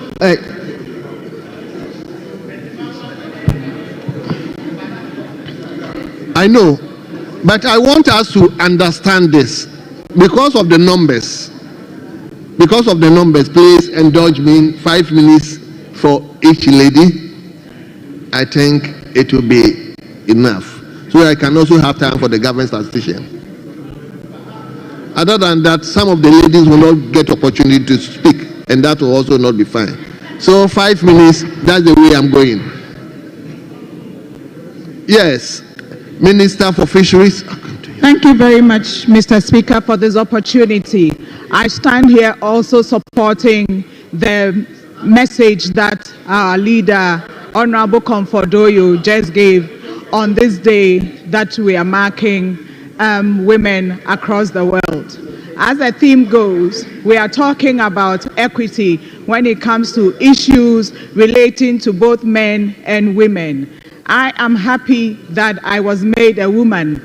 I do not ever wish that I were a man, because of the responsibilities that our society places on men that sometimes are very difficult for them to bear, but they stoically go along with those responsibilities. Mr. Speaker, women hold the world together. Women in Ghana hold our economies together. Women in Ghana hold our societies together. When you take agriculture, 80% of food crop farmers are women. They make us eat. They make us move. They make us be able to serve our countries. Mr. Speaker, when it comes to the sector that I work in, the fishery sector, most of the people who make us able to eat fish are women, the fish processors. On this occasion, I doff my hat out to all women of this country, for my forebears, the women who fought ahead of us, my colleagues who are still in the jungles fighting, and the young ones that are looking up to us. I wish and pray that we will all rise together, and together we will make our motherland great and strong. God bless us all women in this country. I thank you very much, Mr. Speaker. Thank you very much, Honorable Minister. Let me, yes. Thank you, Mr. Speaker, for the opportunity to contribute to the statement made by Madam Comfordoyo, our leader from the majority side. Mr. Speaker, as we commemorate the International Women's Day, let us recognize the invaluable contributions of women in Ghana and beyond. As progress has been achieved, challenges such as gender-based violence, unequal economic opportunities, and limited leadership representation persist. We must accelerate efforts to ensure equal access to education, healthcare, and economic empowerment for all women and girls, strengthening policies to promote female leadership, and also, Mr. Speaker, strengthening policies to promote leadership, and also fostering inclusivity will drive sustainable development. Let us commit to making gender equality a reality, not an aspiration. Thank you, Mr. Speaker. Thank you very much. Honorable Minister for Education, are you a lady?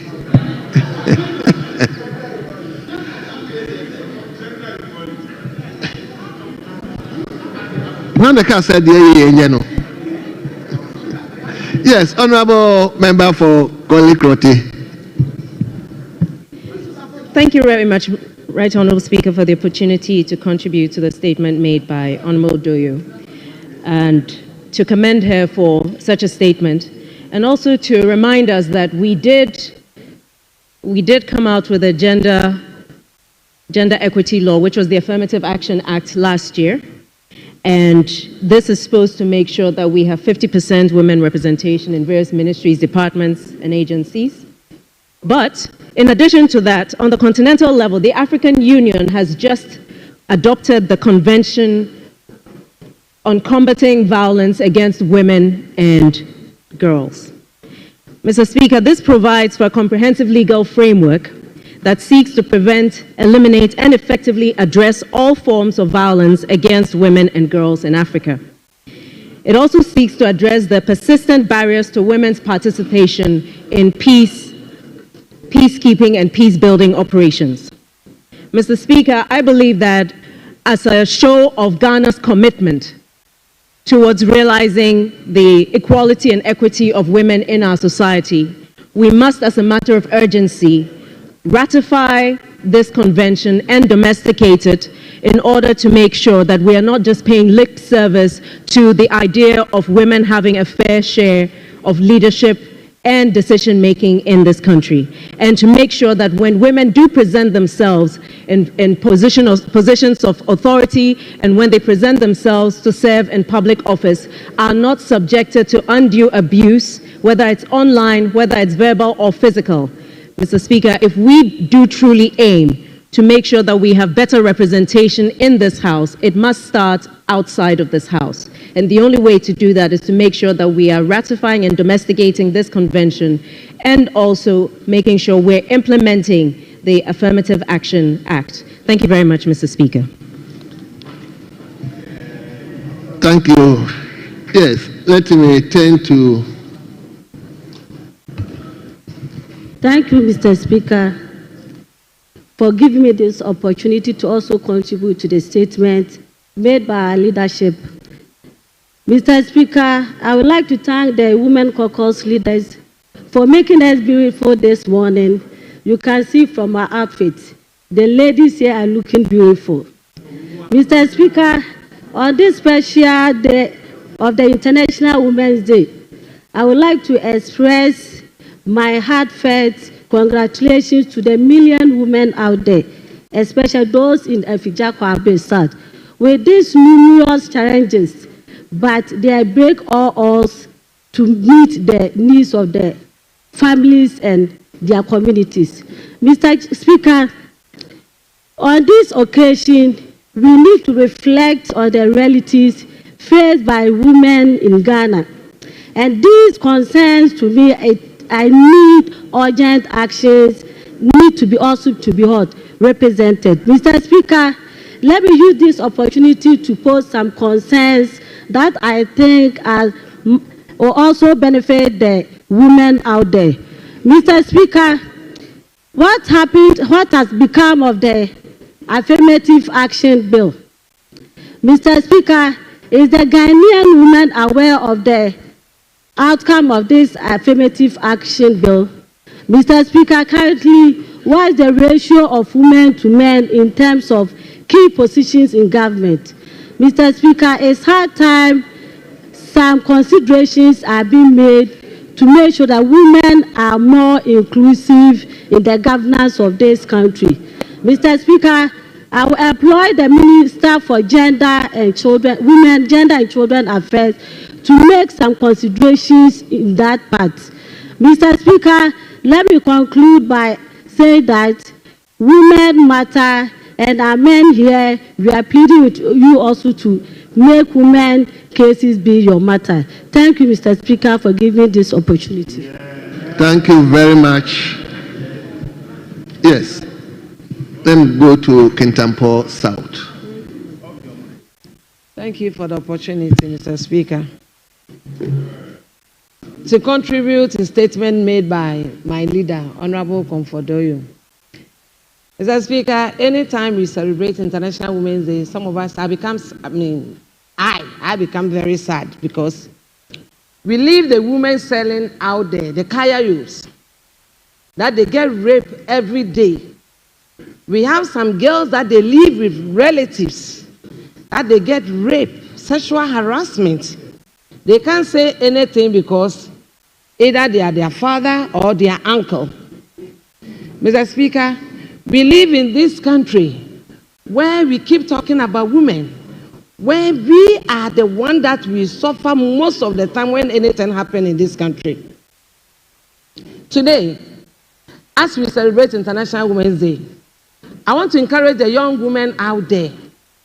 that they live with their relative, whether they are house helps or they are storekeepers or they sell for somebody. Mr. Speaker, I'm a bit sad today because I got some information this morning. There's this young lady that lives with a relative, and every day the husband wants to rape her. And the moment she wants to, yes, when she wants to talk about it. The husband wants what? The husband wants to rape the house help. Oh, okay. Yes. And anytime the lady wants to talk about or trying to tell the sister, then another relative comes. You are spoiling their marriage because of the way you behave, because of the kind of clothes that you wear. That is why my husband was interested or had interested in you. Yes, Mr. Speaker. So I want to tell the men that when they see any young woman dressing anyhow, that is how they feel like dressing. It's not their fault. So if you are a man here and you see a young lady wearing a dress that you think is transparent or you think their bum bum is shaking, please zip. Thank you for the opportunity, Mr. Speaker.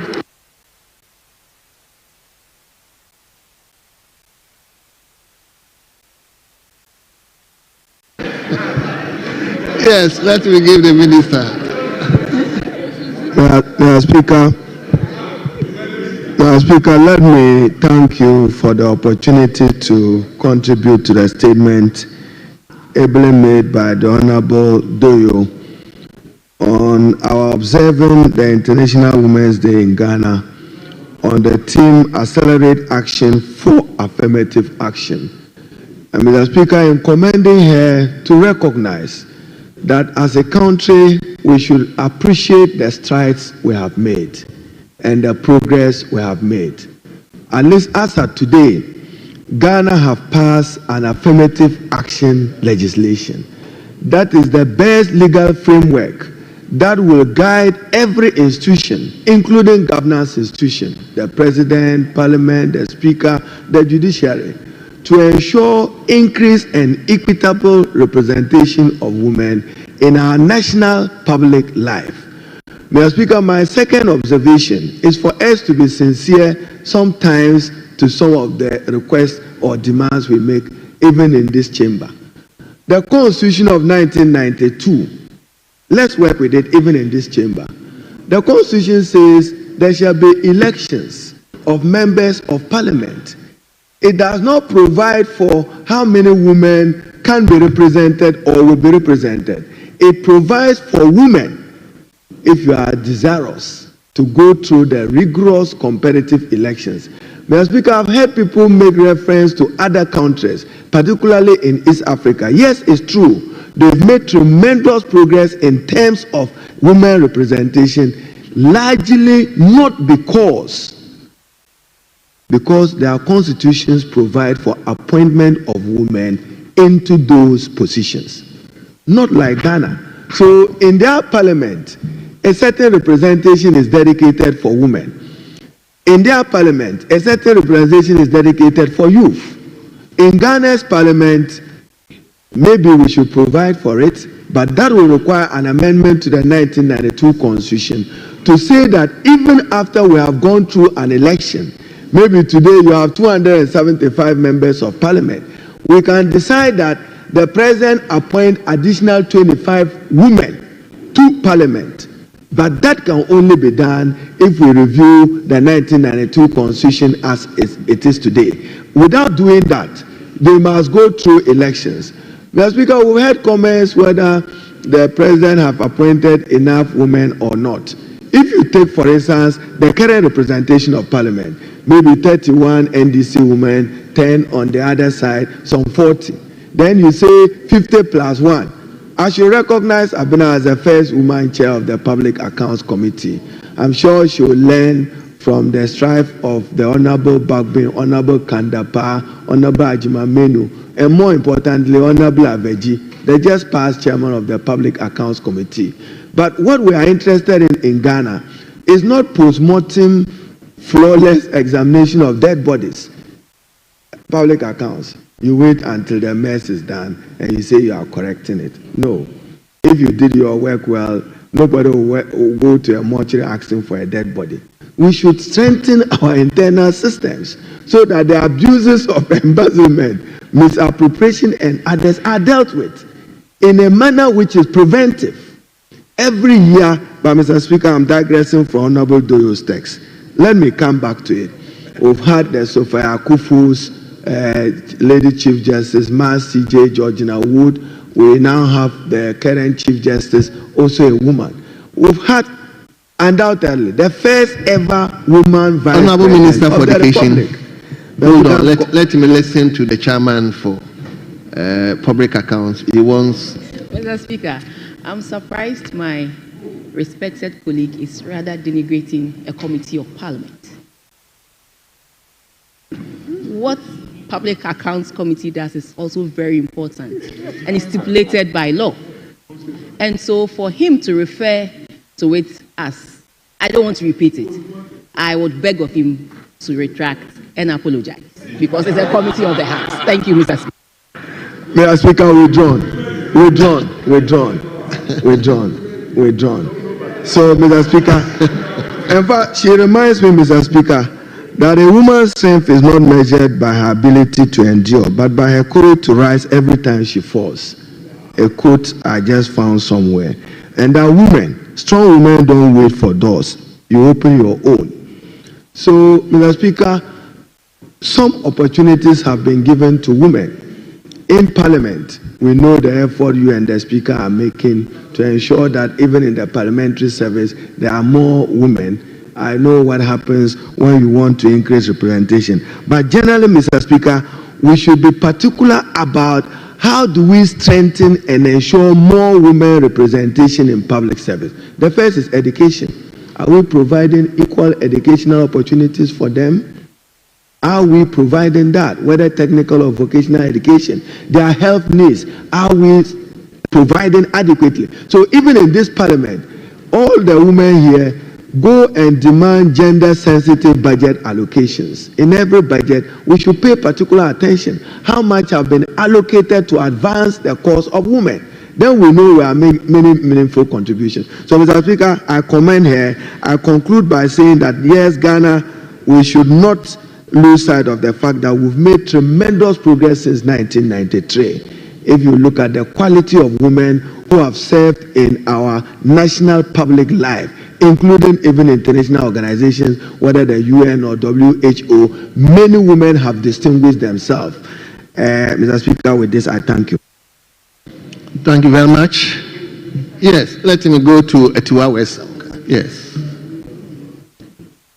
Mr. Speaker, Mr. Speaker, thank you for the opportunity given me to contribute to Honorable Doyo, the Joint Women's Caucus leader.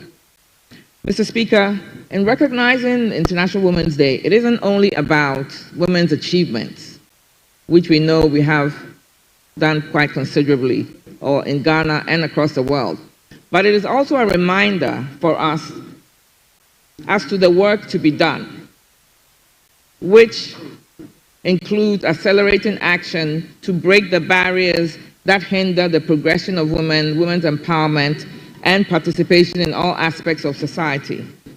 The World Economic Forum, the Global Gender Gap Report 2024 estimates, Mr. Speaker, that it will take 134 years to reach full gender parity. Mr. Speaker, 134 years, if we still maintain the rate of progress that we're doing today. That's roughly 5 generations. Mr. Speaker, that's beyond the United Nations 2030 Sustainable Development Goal, and it is unacceptable to wait for 5 generations to achieve gender parity. So, Mr. Speaker, despite the extraordinary contributions that women have made in politics, in education, business, economics, and what have you in between, women in especially marginalized communities continue to fight for equal rights and opportunities. However, here in Ghana, we've made quite a bold step. One of our most significant steps towards closing the gender gap is when we established the Affirmative Action Act 2024, which mandates progressive gender representation in governance, public service, judiciary, security services, and politics. The Act provides a legal framework against which it will ensure that women are included in decision-making at all levels, and it will include gender balance. But, Mr. Speaker, we must also, whilst implementing the Affirmative Action Act, hold our leaders accountable for their commitments to gender equality.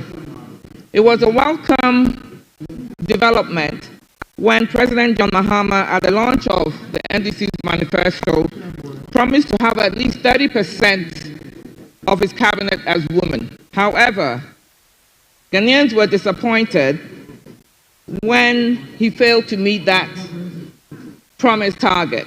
I believe our own Right Honourable Speaker Bagman mentioned this a couple of days ago when they were having an event here at Parliament House to celebrate International Women's Day.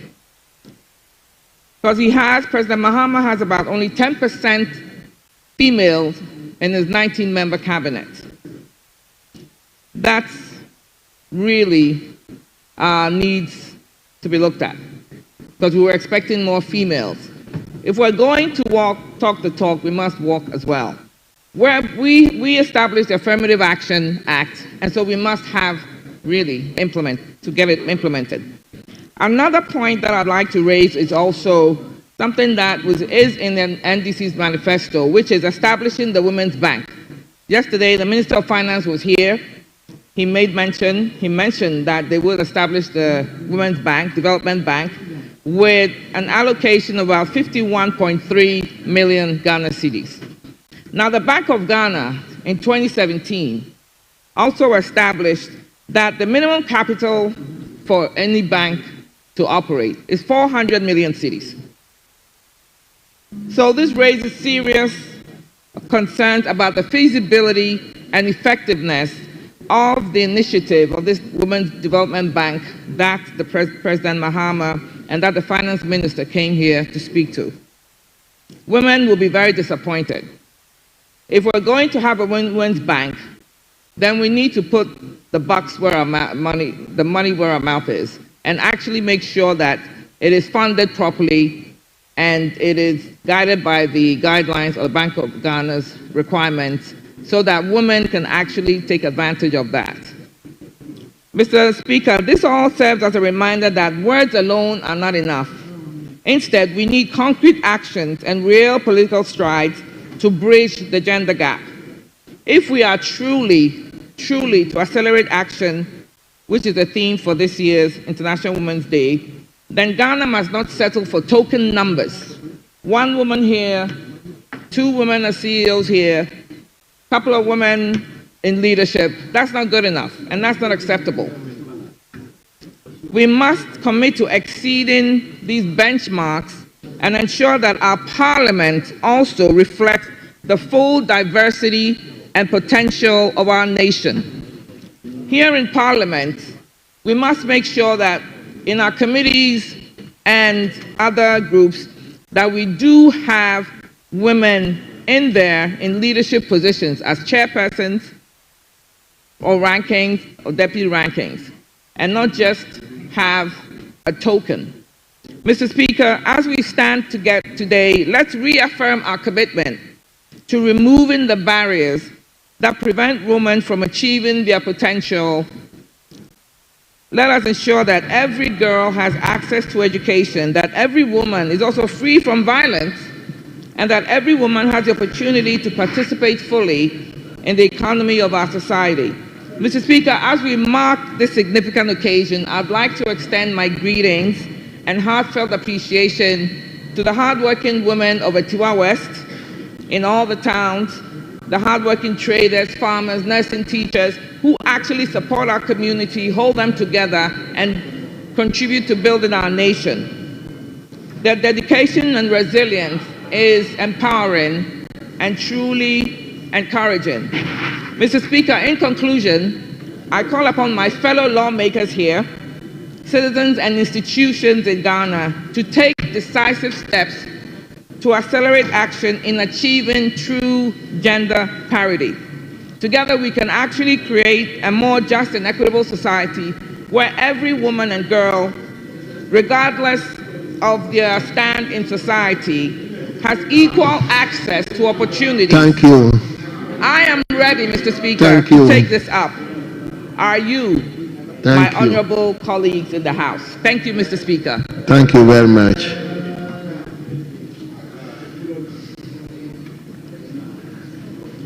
I haven't called you. Yes. Laddie, I'll come to you. I'll come to you. Let me listen to the ladies first. Yes, Domeko Abenya. Mr. Speaker, thank you for this opportunity to contribute on the statement delivered by Honorable Comfort Doyo Kuju. Mr. Speaker, today we join the global community in celebrating International Women's Day. Mr. Speaker, today is a special day for all women. We say Ay3hye to them. This year's theme is Accelerate in Action. It is a call to action to accelerate gender priority, challenge stereotypes, and uplift the voices of women everywhere. Mr. Speaker, in Ghana, we have made significant strides in promoting gender equality. But, Mr. Speaker, we are still behind. We still have a lot to do. And, Mr. Speaker, I want to thank His Excellency John Dramani Mahama for giving us a vice president who represents us in Ghana here. Mr. Speaker, His Excellency Professor J. Nana Opoku Agyeman is the Vice President of Ghana. And Mr. Speaker, we say thank you to His Excellency for giving women this opportunity. Mr. Speaker, I was very glad when the Finance Minister yesterday, in reading his budget, allocated 292.4 million cedis to provide free sanitary pads for women, girls and women in Ghana, and also allocated 5.3 million as seed money to establish the Women's Bank, which will provide empowerment and not just benefiting women globally, but families and communities. Mr. Speaker, however, we still have work to do when it comes to women in Ghana. Mr. Speaker, the girl-child education is very important, and I pray and I hope that the the education minister should be able to help us promote a lot of girls, especially in the rural areas, where we still have children who are not attending school, especially girls. Mr. Speaker, as we commemorate this day, let us celebrate the achievements we have made together as women. I want to thank you for this opportunity. Mighty Yeti, Yatuma, to all the women, Yamoya, Ay3hye, Moniyo, Miawe, Leji, Mauneya, Miakata. Thank you, Mr. Speaker, for this opportunity. Thank you very much. Yes, let him come to Amanfi Central.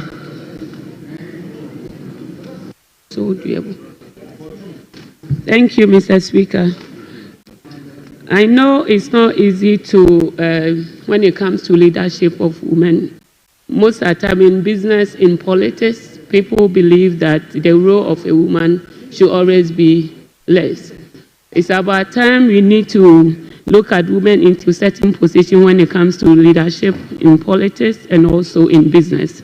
Mr. Speaker, a leadership is not about gender. It's not about gender. It's about vision, courage, service, love. Women have all these qualities. Mr. Speaker, the young girls out there, I say dream big. You can be a doctor, you can be a teacher, you can be a scientist, And that is why His Excellency John Dramani Mahama and our Vice President, Professor Nana Jane Opoku-Agyeman, said they are there to support women and they are there to make sure that the women count a lot in Parliament here. Thank you, Mr. Speaker. Thank you very much. Yes, let me come to you. The constituency is Aguna West. Aguna West. Let me hear you. Honorable members, every lady will speak. So you should all prepare. Every lady will speak. So Aguna West. Okay, thank you, Mr. Speaker, for giving me the opportunity to also contribute to this August House on the statement made by our Honorable Leader, Comfort Doyu. Mr. Speaker, I must say women were beautifully and wonderfully created. And so women are so special to this country. Mr. Speaker, Dr. Ay3hye once said, when you educate a man, you educate an individual. But when you educate a woman, you educate a whole nation. Mr. Speaker, as women, when we are given leadership role, you could see that women perform wonderfully well as compared to our able men. Mr. Speaker, I must say, women take good care of all management in terms of home management and then the offices too. Mr. Speaker, women were created to also multiply. And so when you put into consideration, when there is just intercourse, you could see that a woman would take the seed and then nurture it, and then at the end of it all, will produce a human being to the nation. Mr. Speaker, to it, I will say that if you are a woman, never look down upon yourself, believe in yourself. If others are doing it, believe in yourself that you can also do it. Thank you, Mr. Speaker, for giving me the opportunity. Thank you very much.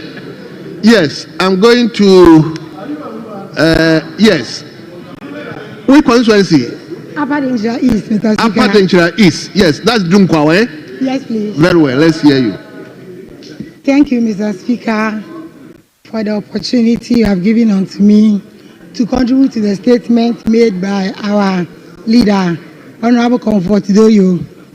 I would dwell my statement on, Mr. Speaker, the fact that women are ever ready to contribute and carry out effectively whatever position they find themselves in.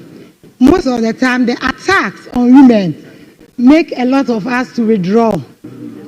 Whenever a woman wants to enter into politics, let's consider our radio landscape. Let's consider our television, how men are lambasting women. When some of this thing happens, women have no choice than to withdraw. Then the confidence that they have, they use to come and talk boldly, some of these things are withdrawn. I want to see this opportunity to advise every woman up there that in Ghana here, we have a lot of women who have performed, who have done excellently. So they shouldn't be cowed, they shouldn't withdraw, they should all come boldly, learn from those who have performed excellently, and together we will make it as women. Thank you, Mr. Speaker. Thank you very, very much. Let me now go to Kasua East. What's the name of the constituency? Senya East. Senya East. Yes. Yes.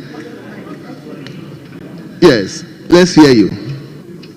Thank you very much, Mr. Speaker, for this opportunity to contribute to the statement made by our leader, Honorable Doyu. Today is International Women's Day, and I applaud every woman on the globe for this day. Mr. Speaker, it is not enough for us to always celebrate this day.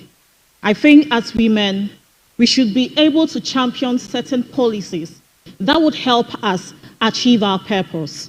Mr. Speaker, we may be happy today, we may be good, but the ordinary woman on the street out there is not happy.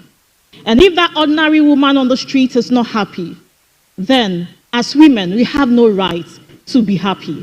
Because as women, we are representatives of all the women out there, and we need to be there for each other. It is difficult to know that a fellow woman on the street is going through a very difficult time, and we cannot help. It is not enough celebrating the International Women's Day, but it is for us to hold each other's hands. Let us go up together. Let us pull each other together. Let us make the women succeed. For women, I don't think that it is enough for you to think that the world would be at your feet. No, it is for you to be in the world and make the world work for you. Thank you, Mr. Speaker, for the opportunity. Thank you very much. Let me now move to Doma East. Doma East.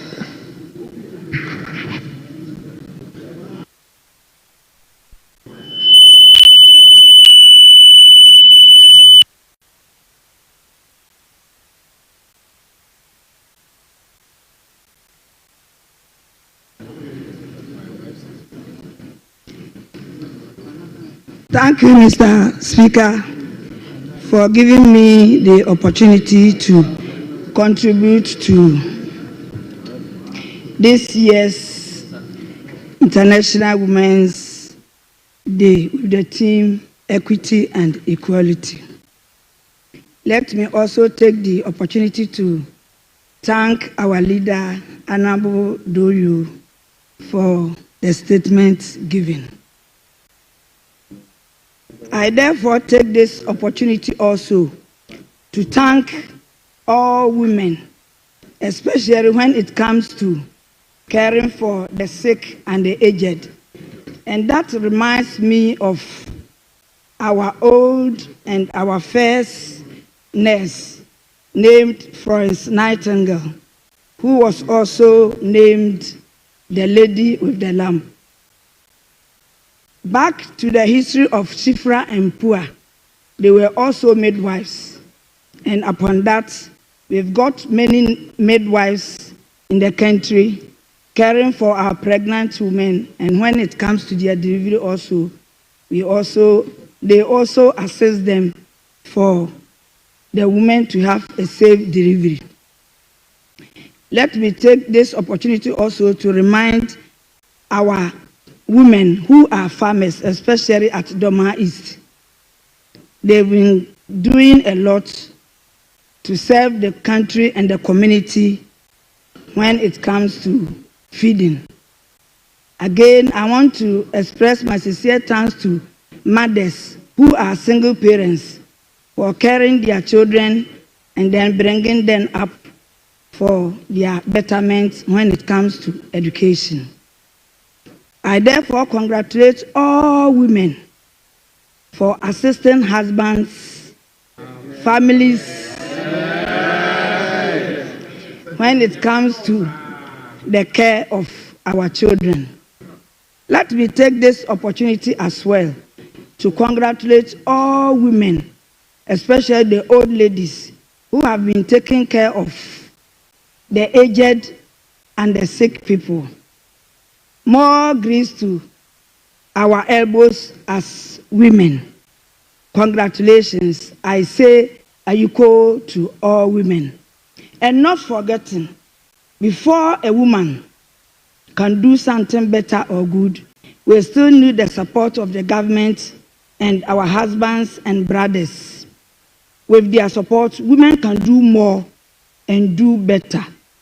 Let me take this opportunity to give thanks to the people of Doma East. I say bravo to everybody. Thank you, Mr. Speaker. Thank you very much. Let me now go to Abri. Is it Abri East? Come again. Ay3hye South. What's the name of the constituency? Ay3hye South. South. Very well, very well. Yes, yes, yes. Thank you, Right Honorable Speaker, for giving me the opportunity to clear my throat on this floor. And also thank you to our leader, Honorable Comfort Doyo, for the statement ably made to commemorate the International Women's Day.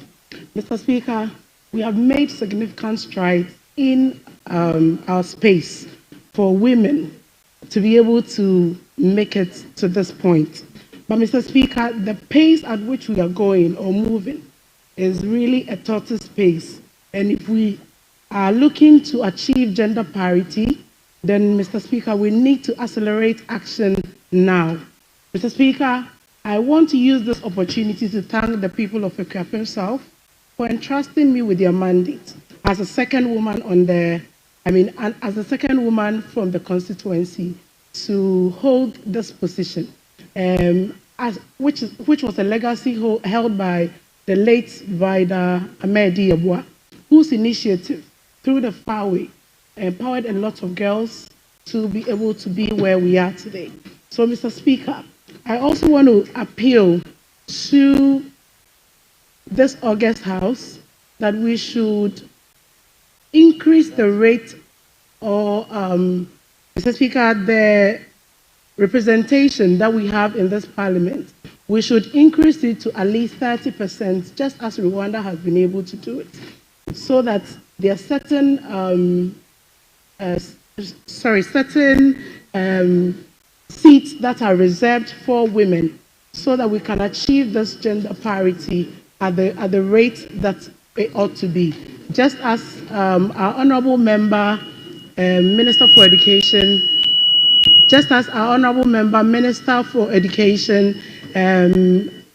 elicited in his earlier comment, so that we can have more women to represent us. Mr. Speaker, on this note, I would also plead upon this August House that we are able to accelerate action so that we can be part of the International Parliamentary Union by 2028, so that we will not be observers, because based on their recommendation, we need about 30% representation of women in each parliament so that we can be taken very serious at that union. So, Mr. Speaker, with these few words, I want to congratulate all women in this country and globally for the great strides we have made in the political space, in other leadership roles.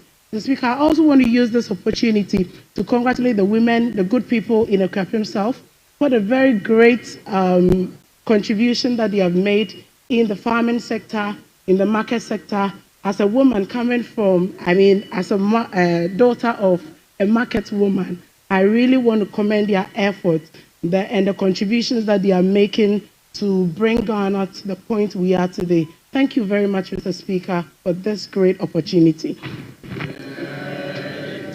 Thank you very, very much. Walanyo, sit down. I'll come to you. Honorable members, please, Walanyo, I haven't called you. Honorable members, let me now turn to Nanahima. Every lady is speaking, so you say something to us. So let's hear you.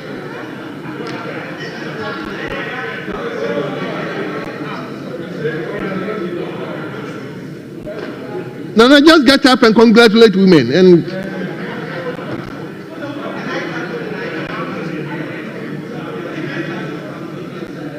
yes, a member for Kwama Insuta.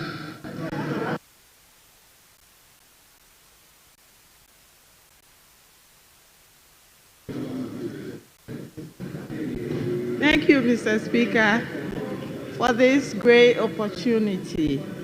Mr. Speaker, women are so special in the global world, especially women who are working and also nursing as well.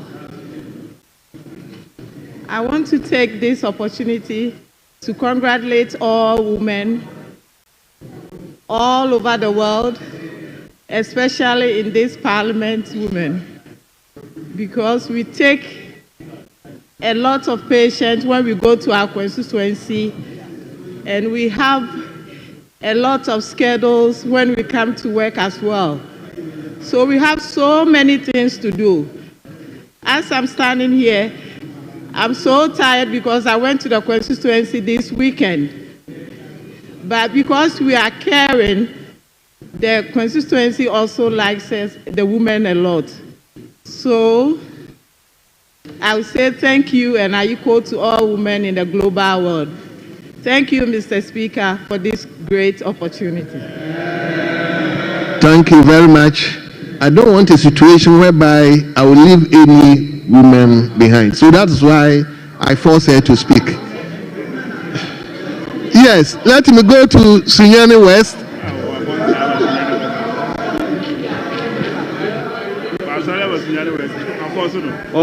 That is Sunyani West. Sunyani West.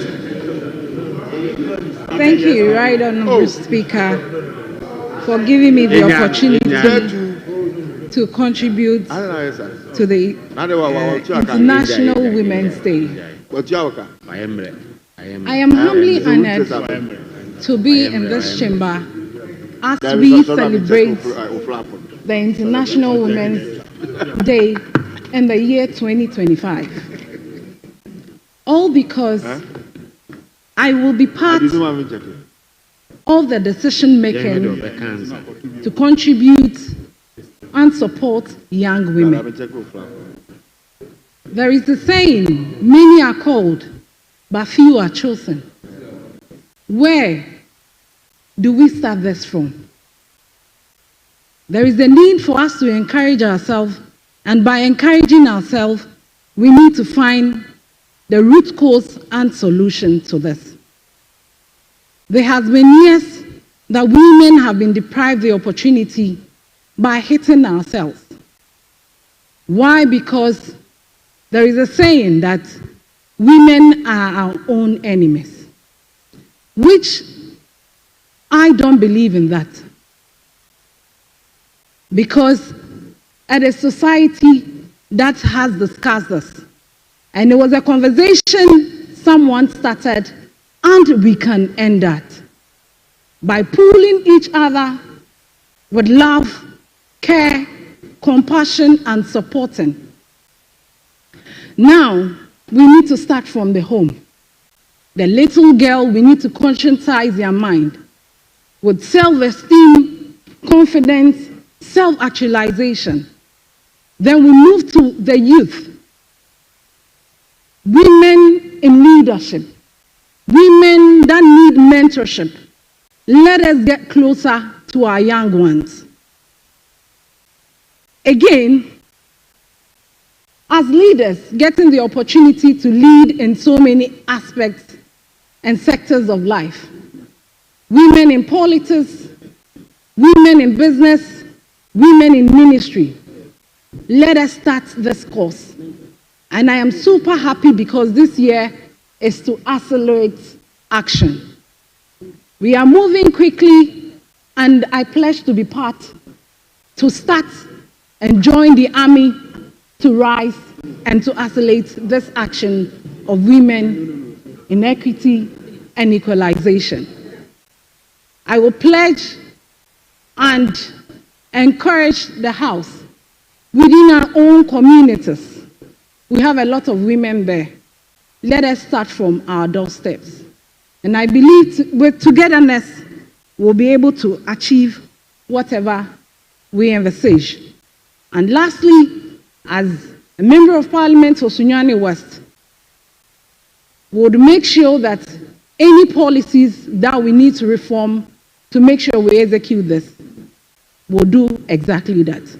I say bravo to every woman, from the house to the market, to the farm, CEOs, and even leaders globally, that we appreciate your fight and will continue to hold ourselves in high esteem. Congratulations to every woman once again. Thank you. Yes, let me go to Almighty Laddie.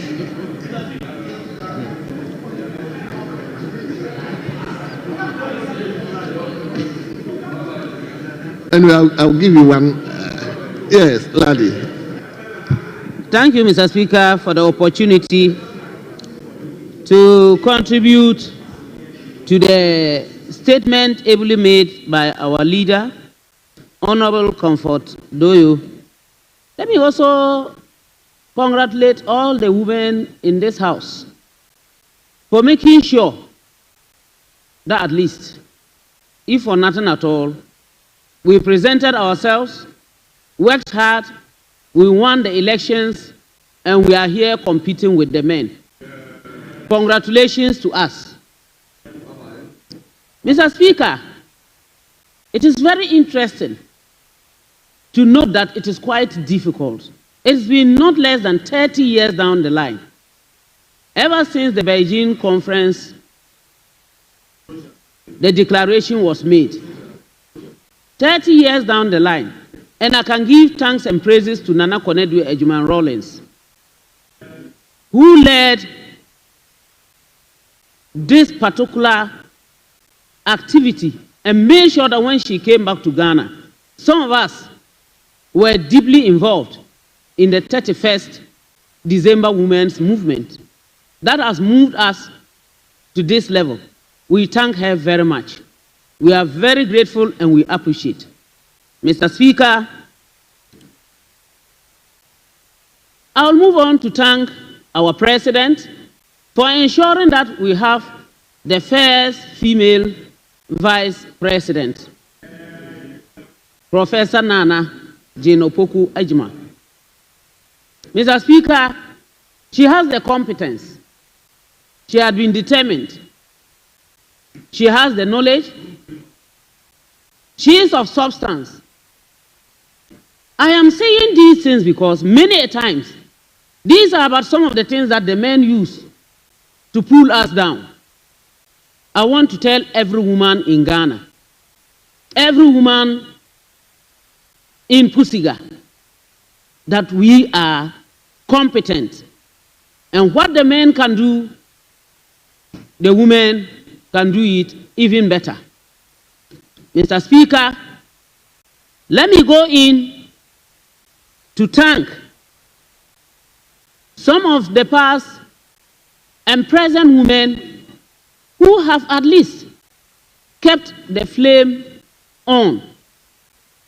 I will wish to thank and to congratulate Honorable Cecilia Johnson, who was the first female minister for local government.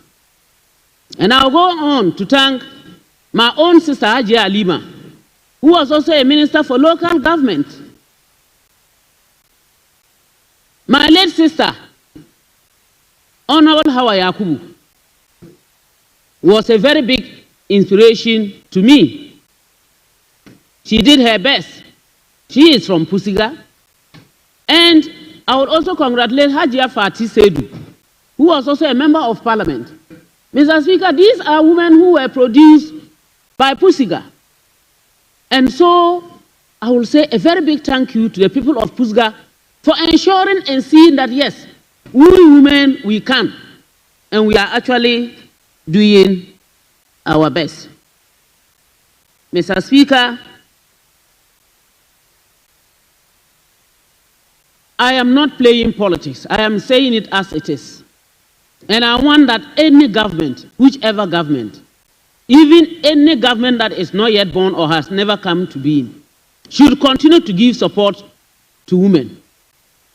Each and every one of us, whether you are a man or a woman, you were born by a woman. If you have no wife, you have a sister. If you have no sister, you have an aunt. You have no aunt, you have a mother. None of us here can run away from a woman. Why do we think that women have that weakness?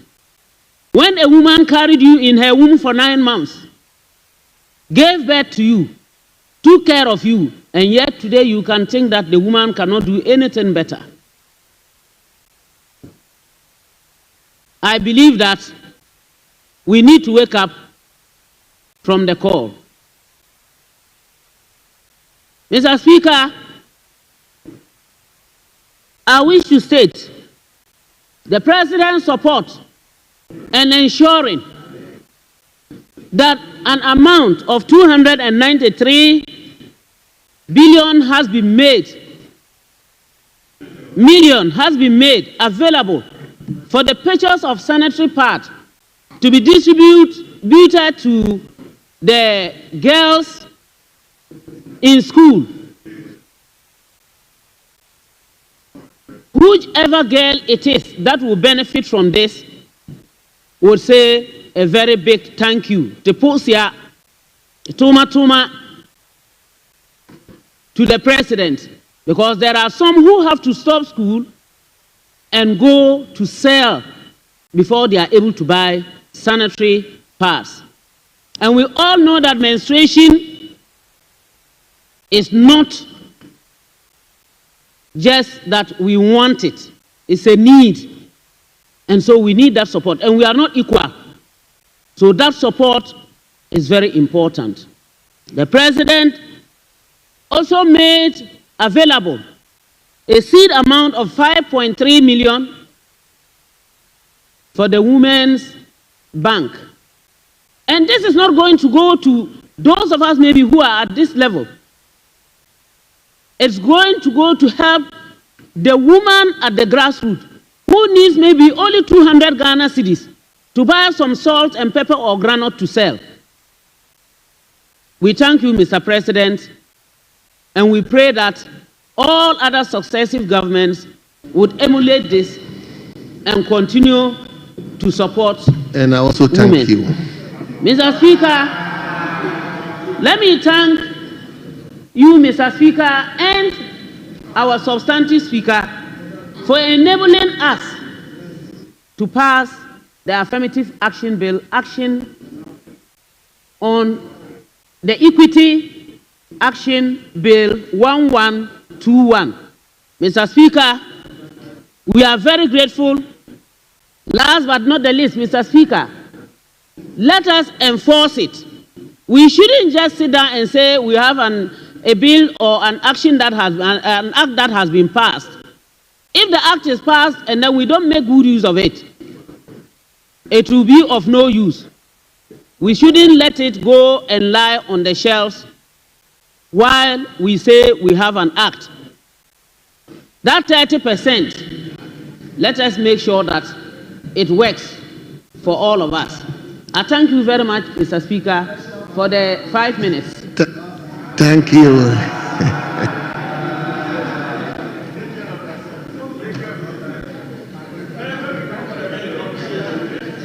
Honorable members, looking at it, I'll only restrict myself. Let me give it to the final person, because all the men are up.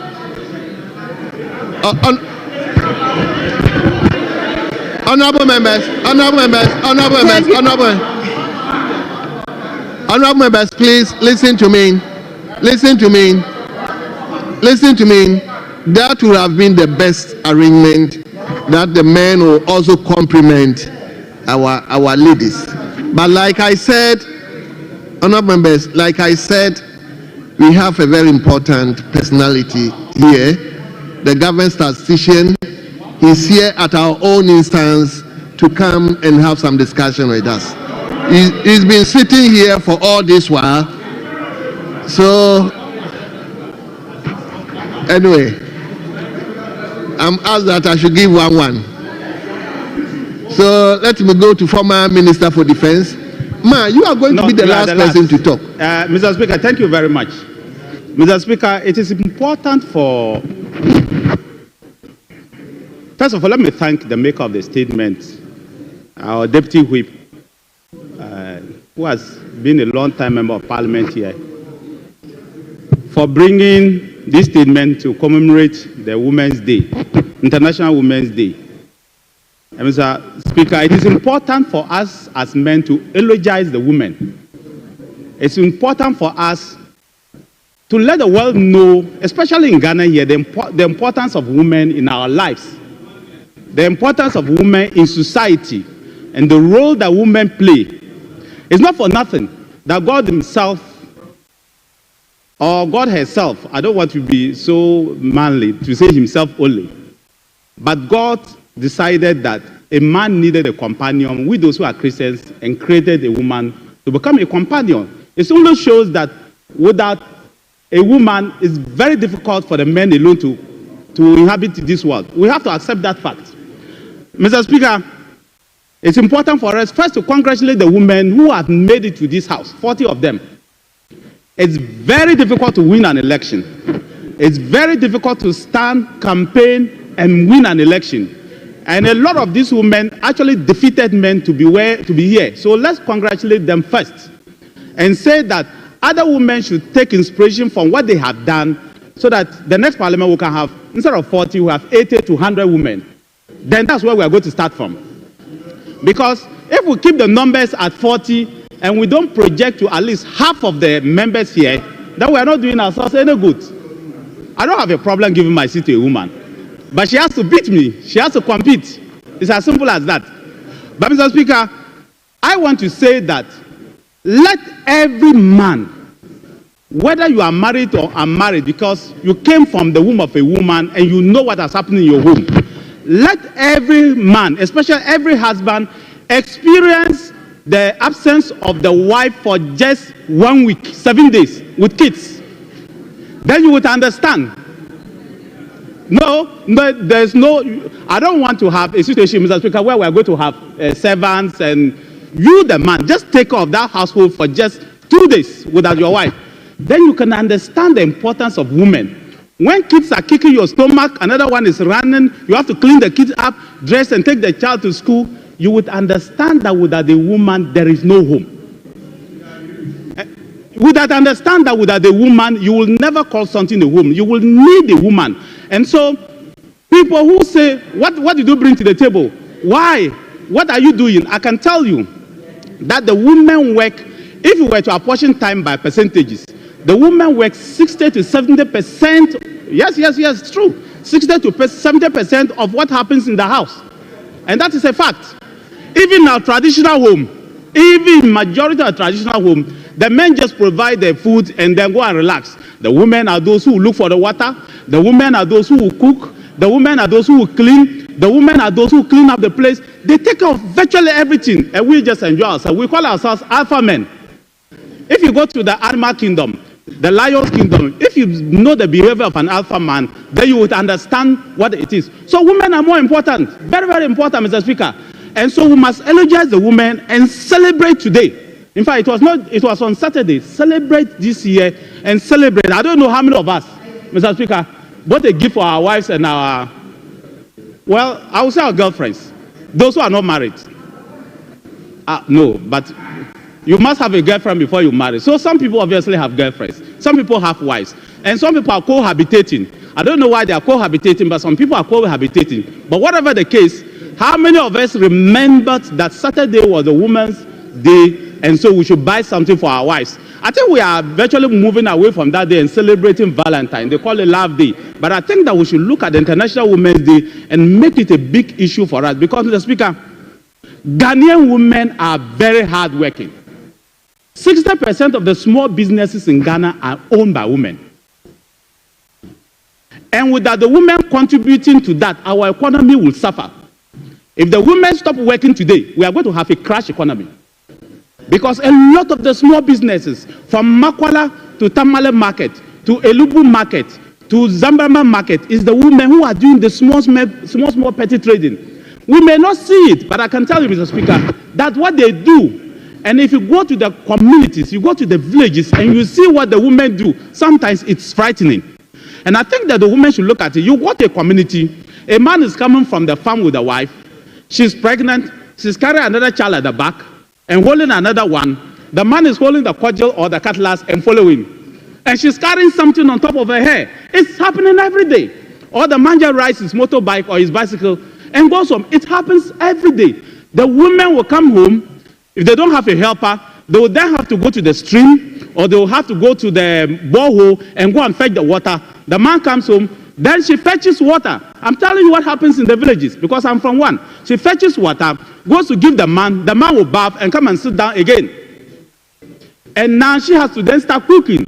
She finishes the cooking, cleans the pots, sweep up the place, mop up the place. The next day by 5 o'clock, she's up again to do a similar thing. So, Mr. Speaker, I can say, which one? Mr. Speaker, she says I've forgotten what happens between the hours of 10 and then 5 p.m. 5 a.m. where you have to wake her up and be disturbing her.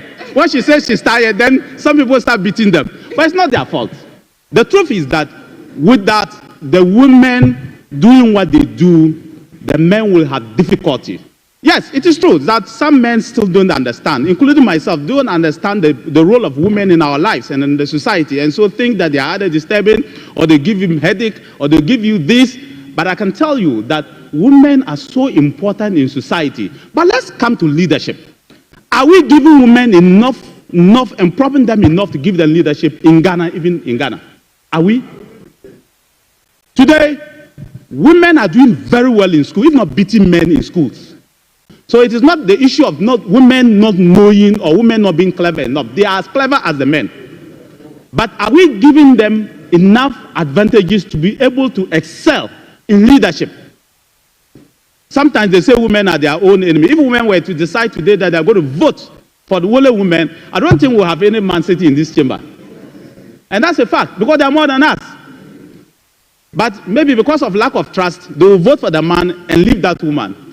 But the truth of the matter is that men must make conscious efforts to make sure that the Affirmative Action Act, that act, we implement it one by one.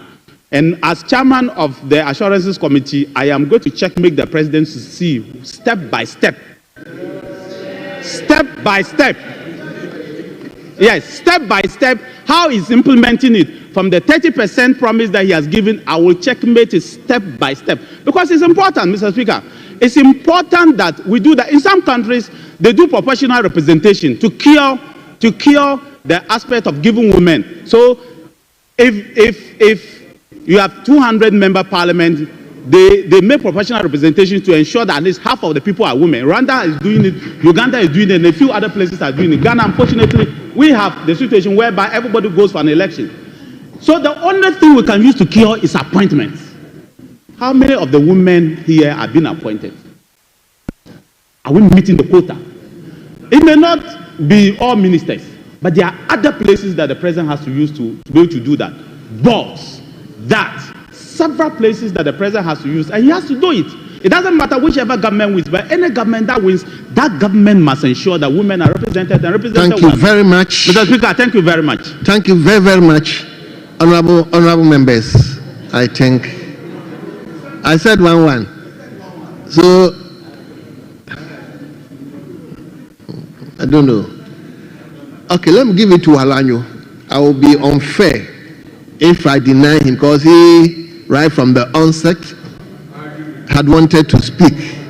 So, Walanyo, I'll give you the floor, but within 5 minutes.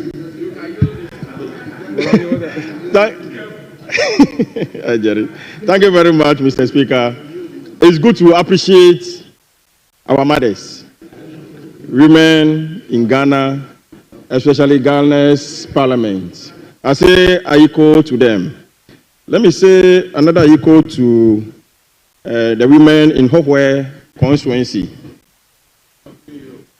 It's not about campaign, just to appreciate them.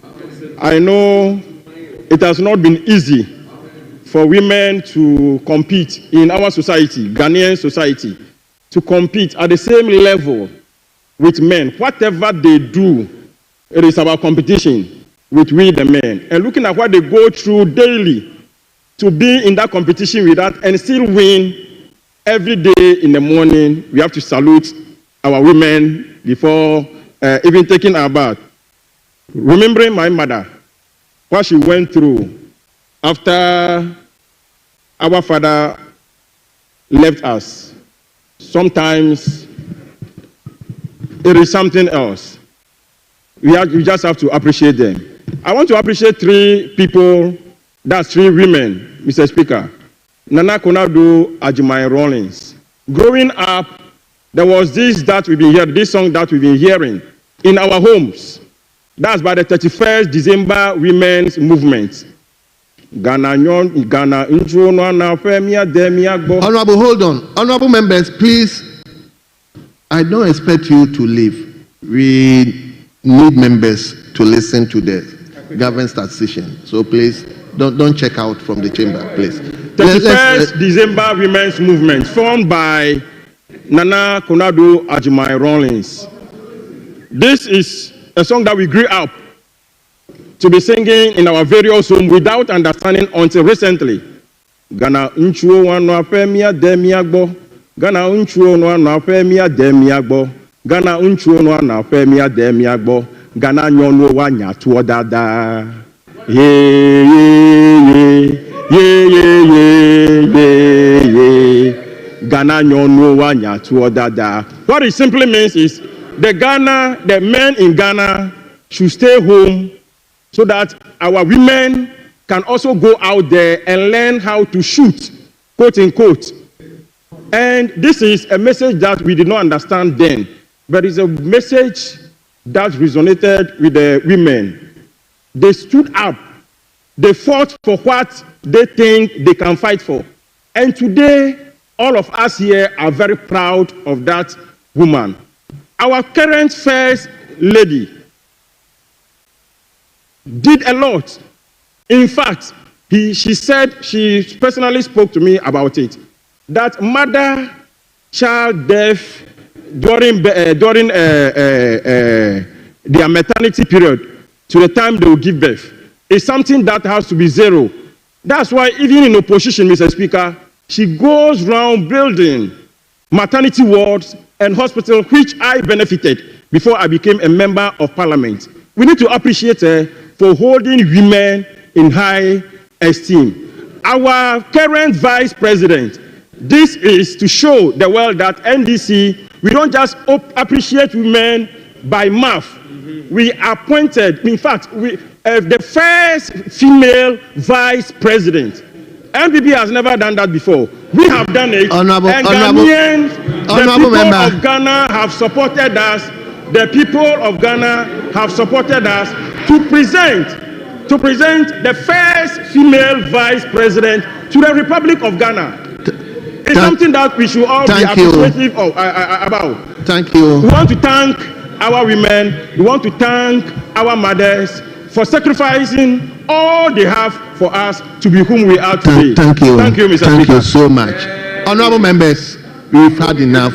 You listen to the minority deputy leader who is a woman. He is closing the chapter onto this. Honorable Picky, please, we've had enough. Mr. Speaker, I just wanted to salute. No, listen to me. Mr. Speaker, I just wanted to salute our wonderful women in this house, especially hearing from Honorable Doyo. Honorable Doyo, what we are saying is that we love you. Mwah. Your statement was nice. Mwah. He has finished. So, Honorable Patricia Paging. Thank you, Mr. Speaker, for the opportunity to contribute towards the statement ably made by my Honorable Chair of the Women Caucus. And I must commend her highly for initiating this statement because it's something that is very dear to my heart. But before I go on to make my side of the contribution, I would like to acknowledge the roles that have been played are numerous first ladies in this country.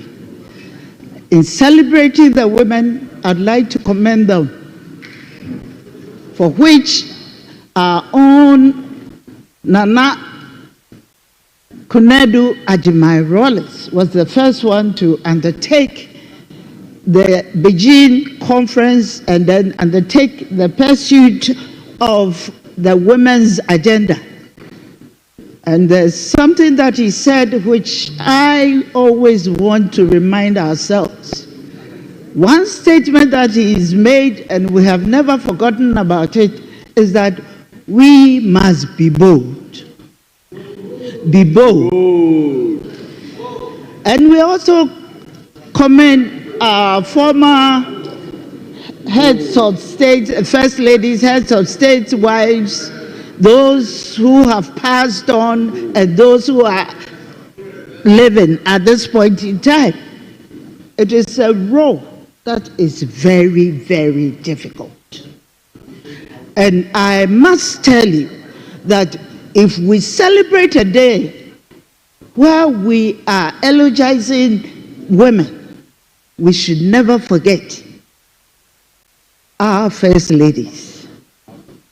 Because even given a role as a leader anywhere, you can attest to the fact, and especially the men, you can attest to the fact, the roles that are played by your spouses. It is something that we cannot ignore. So I take this opportunity to commend them highly, and I also doing so, I also take this opportunity for the 4 main women parliamentarians who have served for their 4th time in Parliament. It is not easy. First, to ensure that you seat a man.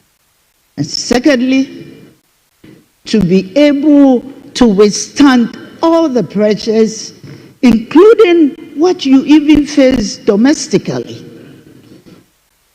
Mr. Speaker, a number of statements have been made to underscore the point of the importance of women in our society. And it goes without saying that if we're celebrating a day like this, and the theme is accelerate action, it is important that we look at all or most of the factors that can help us accelerate the action of achieving the equality that we want. What are we talking about? I like the contribution made by Honorable Minister for Education, Honorable Haruna Idrisu, emphasizing the need for us to look at our Constitution and the need to review the Constitution. Much as I agree with him on this point, I would like to also emphasize that all of us here have a role to play. We are the representatives of the people out there. Luckily, we have passed the legislative instrument in the name of Affirmative Action Law 1121 of 2024. What is going to be our role to ensure that we educate, as it was his bid? We need to educate people to accept the very existence of women, not as a superior being or a lesser being, but as partners with our male counterparts. So if we are in this Parliament and we have the Affirmative Action Act, it behoves on each and every individual here to do the education.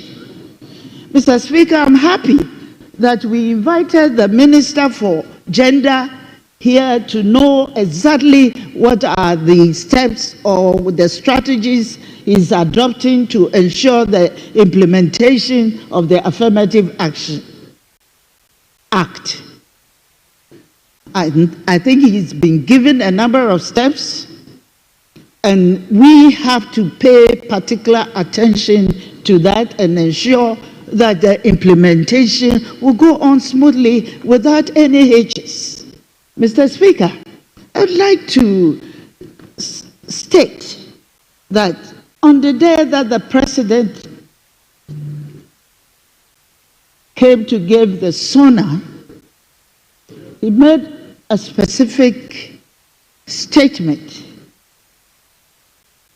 which personally I felt was an excuse to exonerate himself from not being able to achieve the required percentage for the inclusion of women in the appointments that he was offering out there. And then he mentioned specifically that in the case of even the local governors, he's finding it difficult to find the right women to occupy those positions.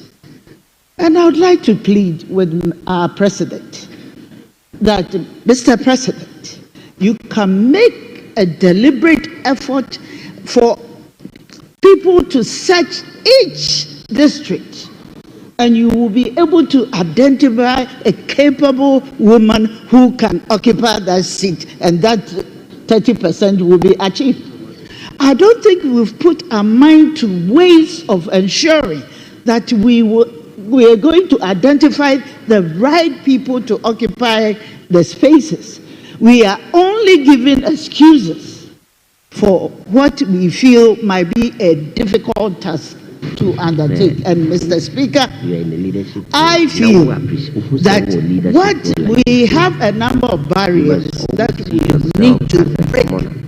It is important that as Parliament, not only for the sake of the women, or not, the responsibility doesn't lie only with the women, but men as well, to be sure of what is happening and ensuring the implementation of the Affirmative Action Act.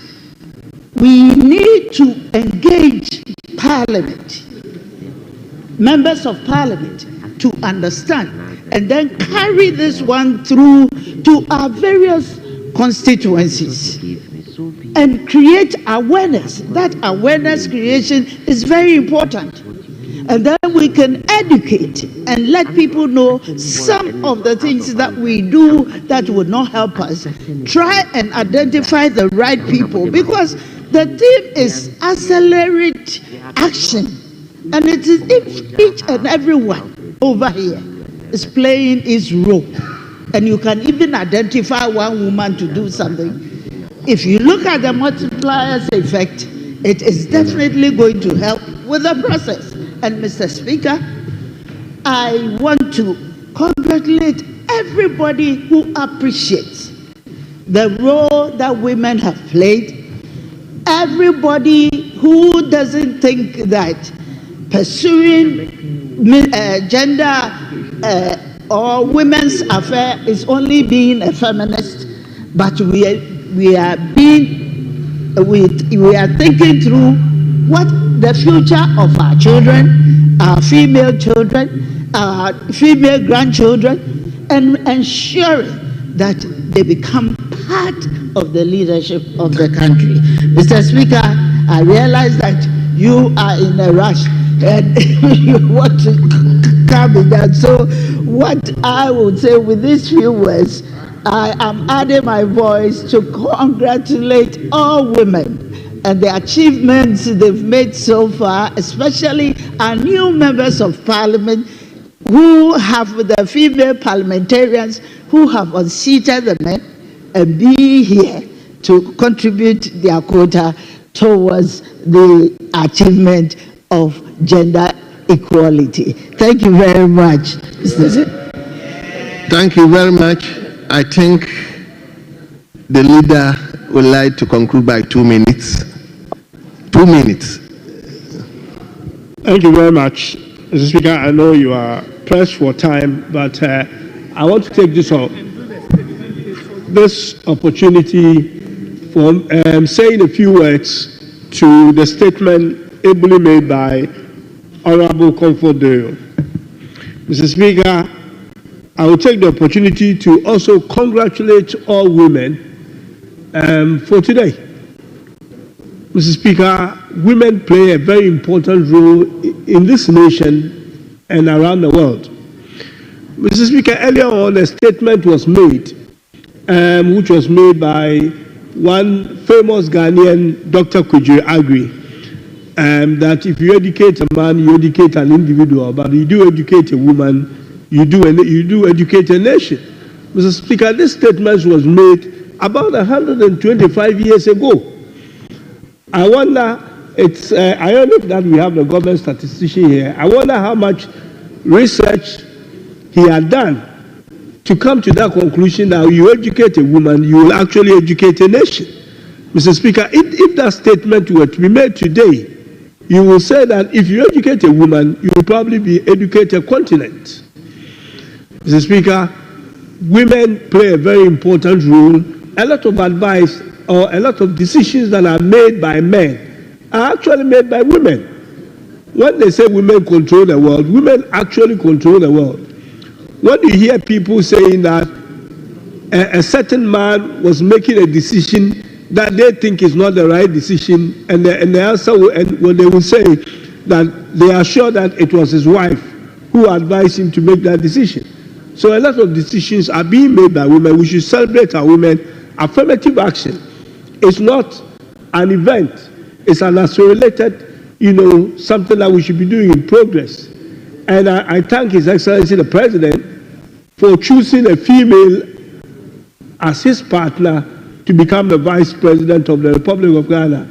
And he is appointing women to occupy positions. We should be looking at in the future, not only in political circles, but in boardrooms and executive positions, how many women we have there.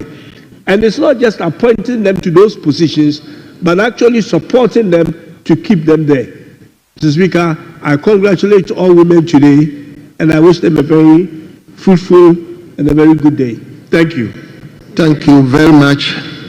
Let me thank all the ladies here. I think I'm happy that I've been able to allow every woman in this chamber, at least those who were present, have been given the opportunity to speak. So on that note, we congratulate the women all over the world, those in Formana constituency as well, and my wife and family. No, incidentally, all my children are ladies, and therefore,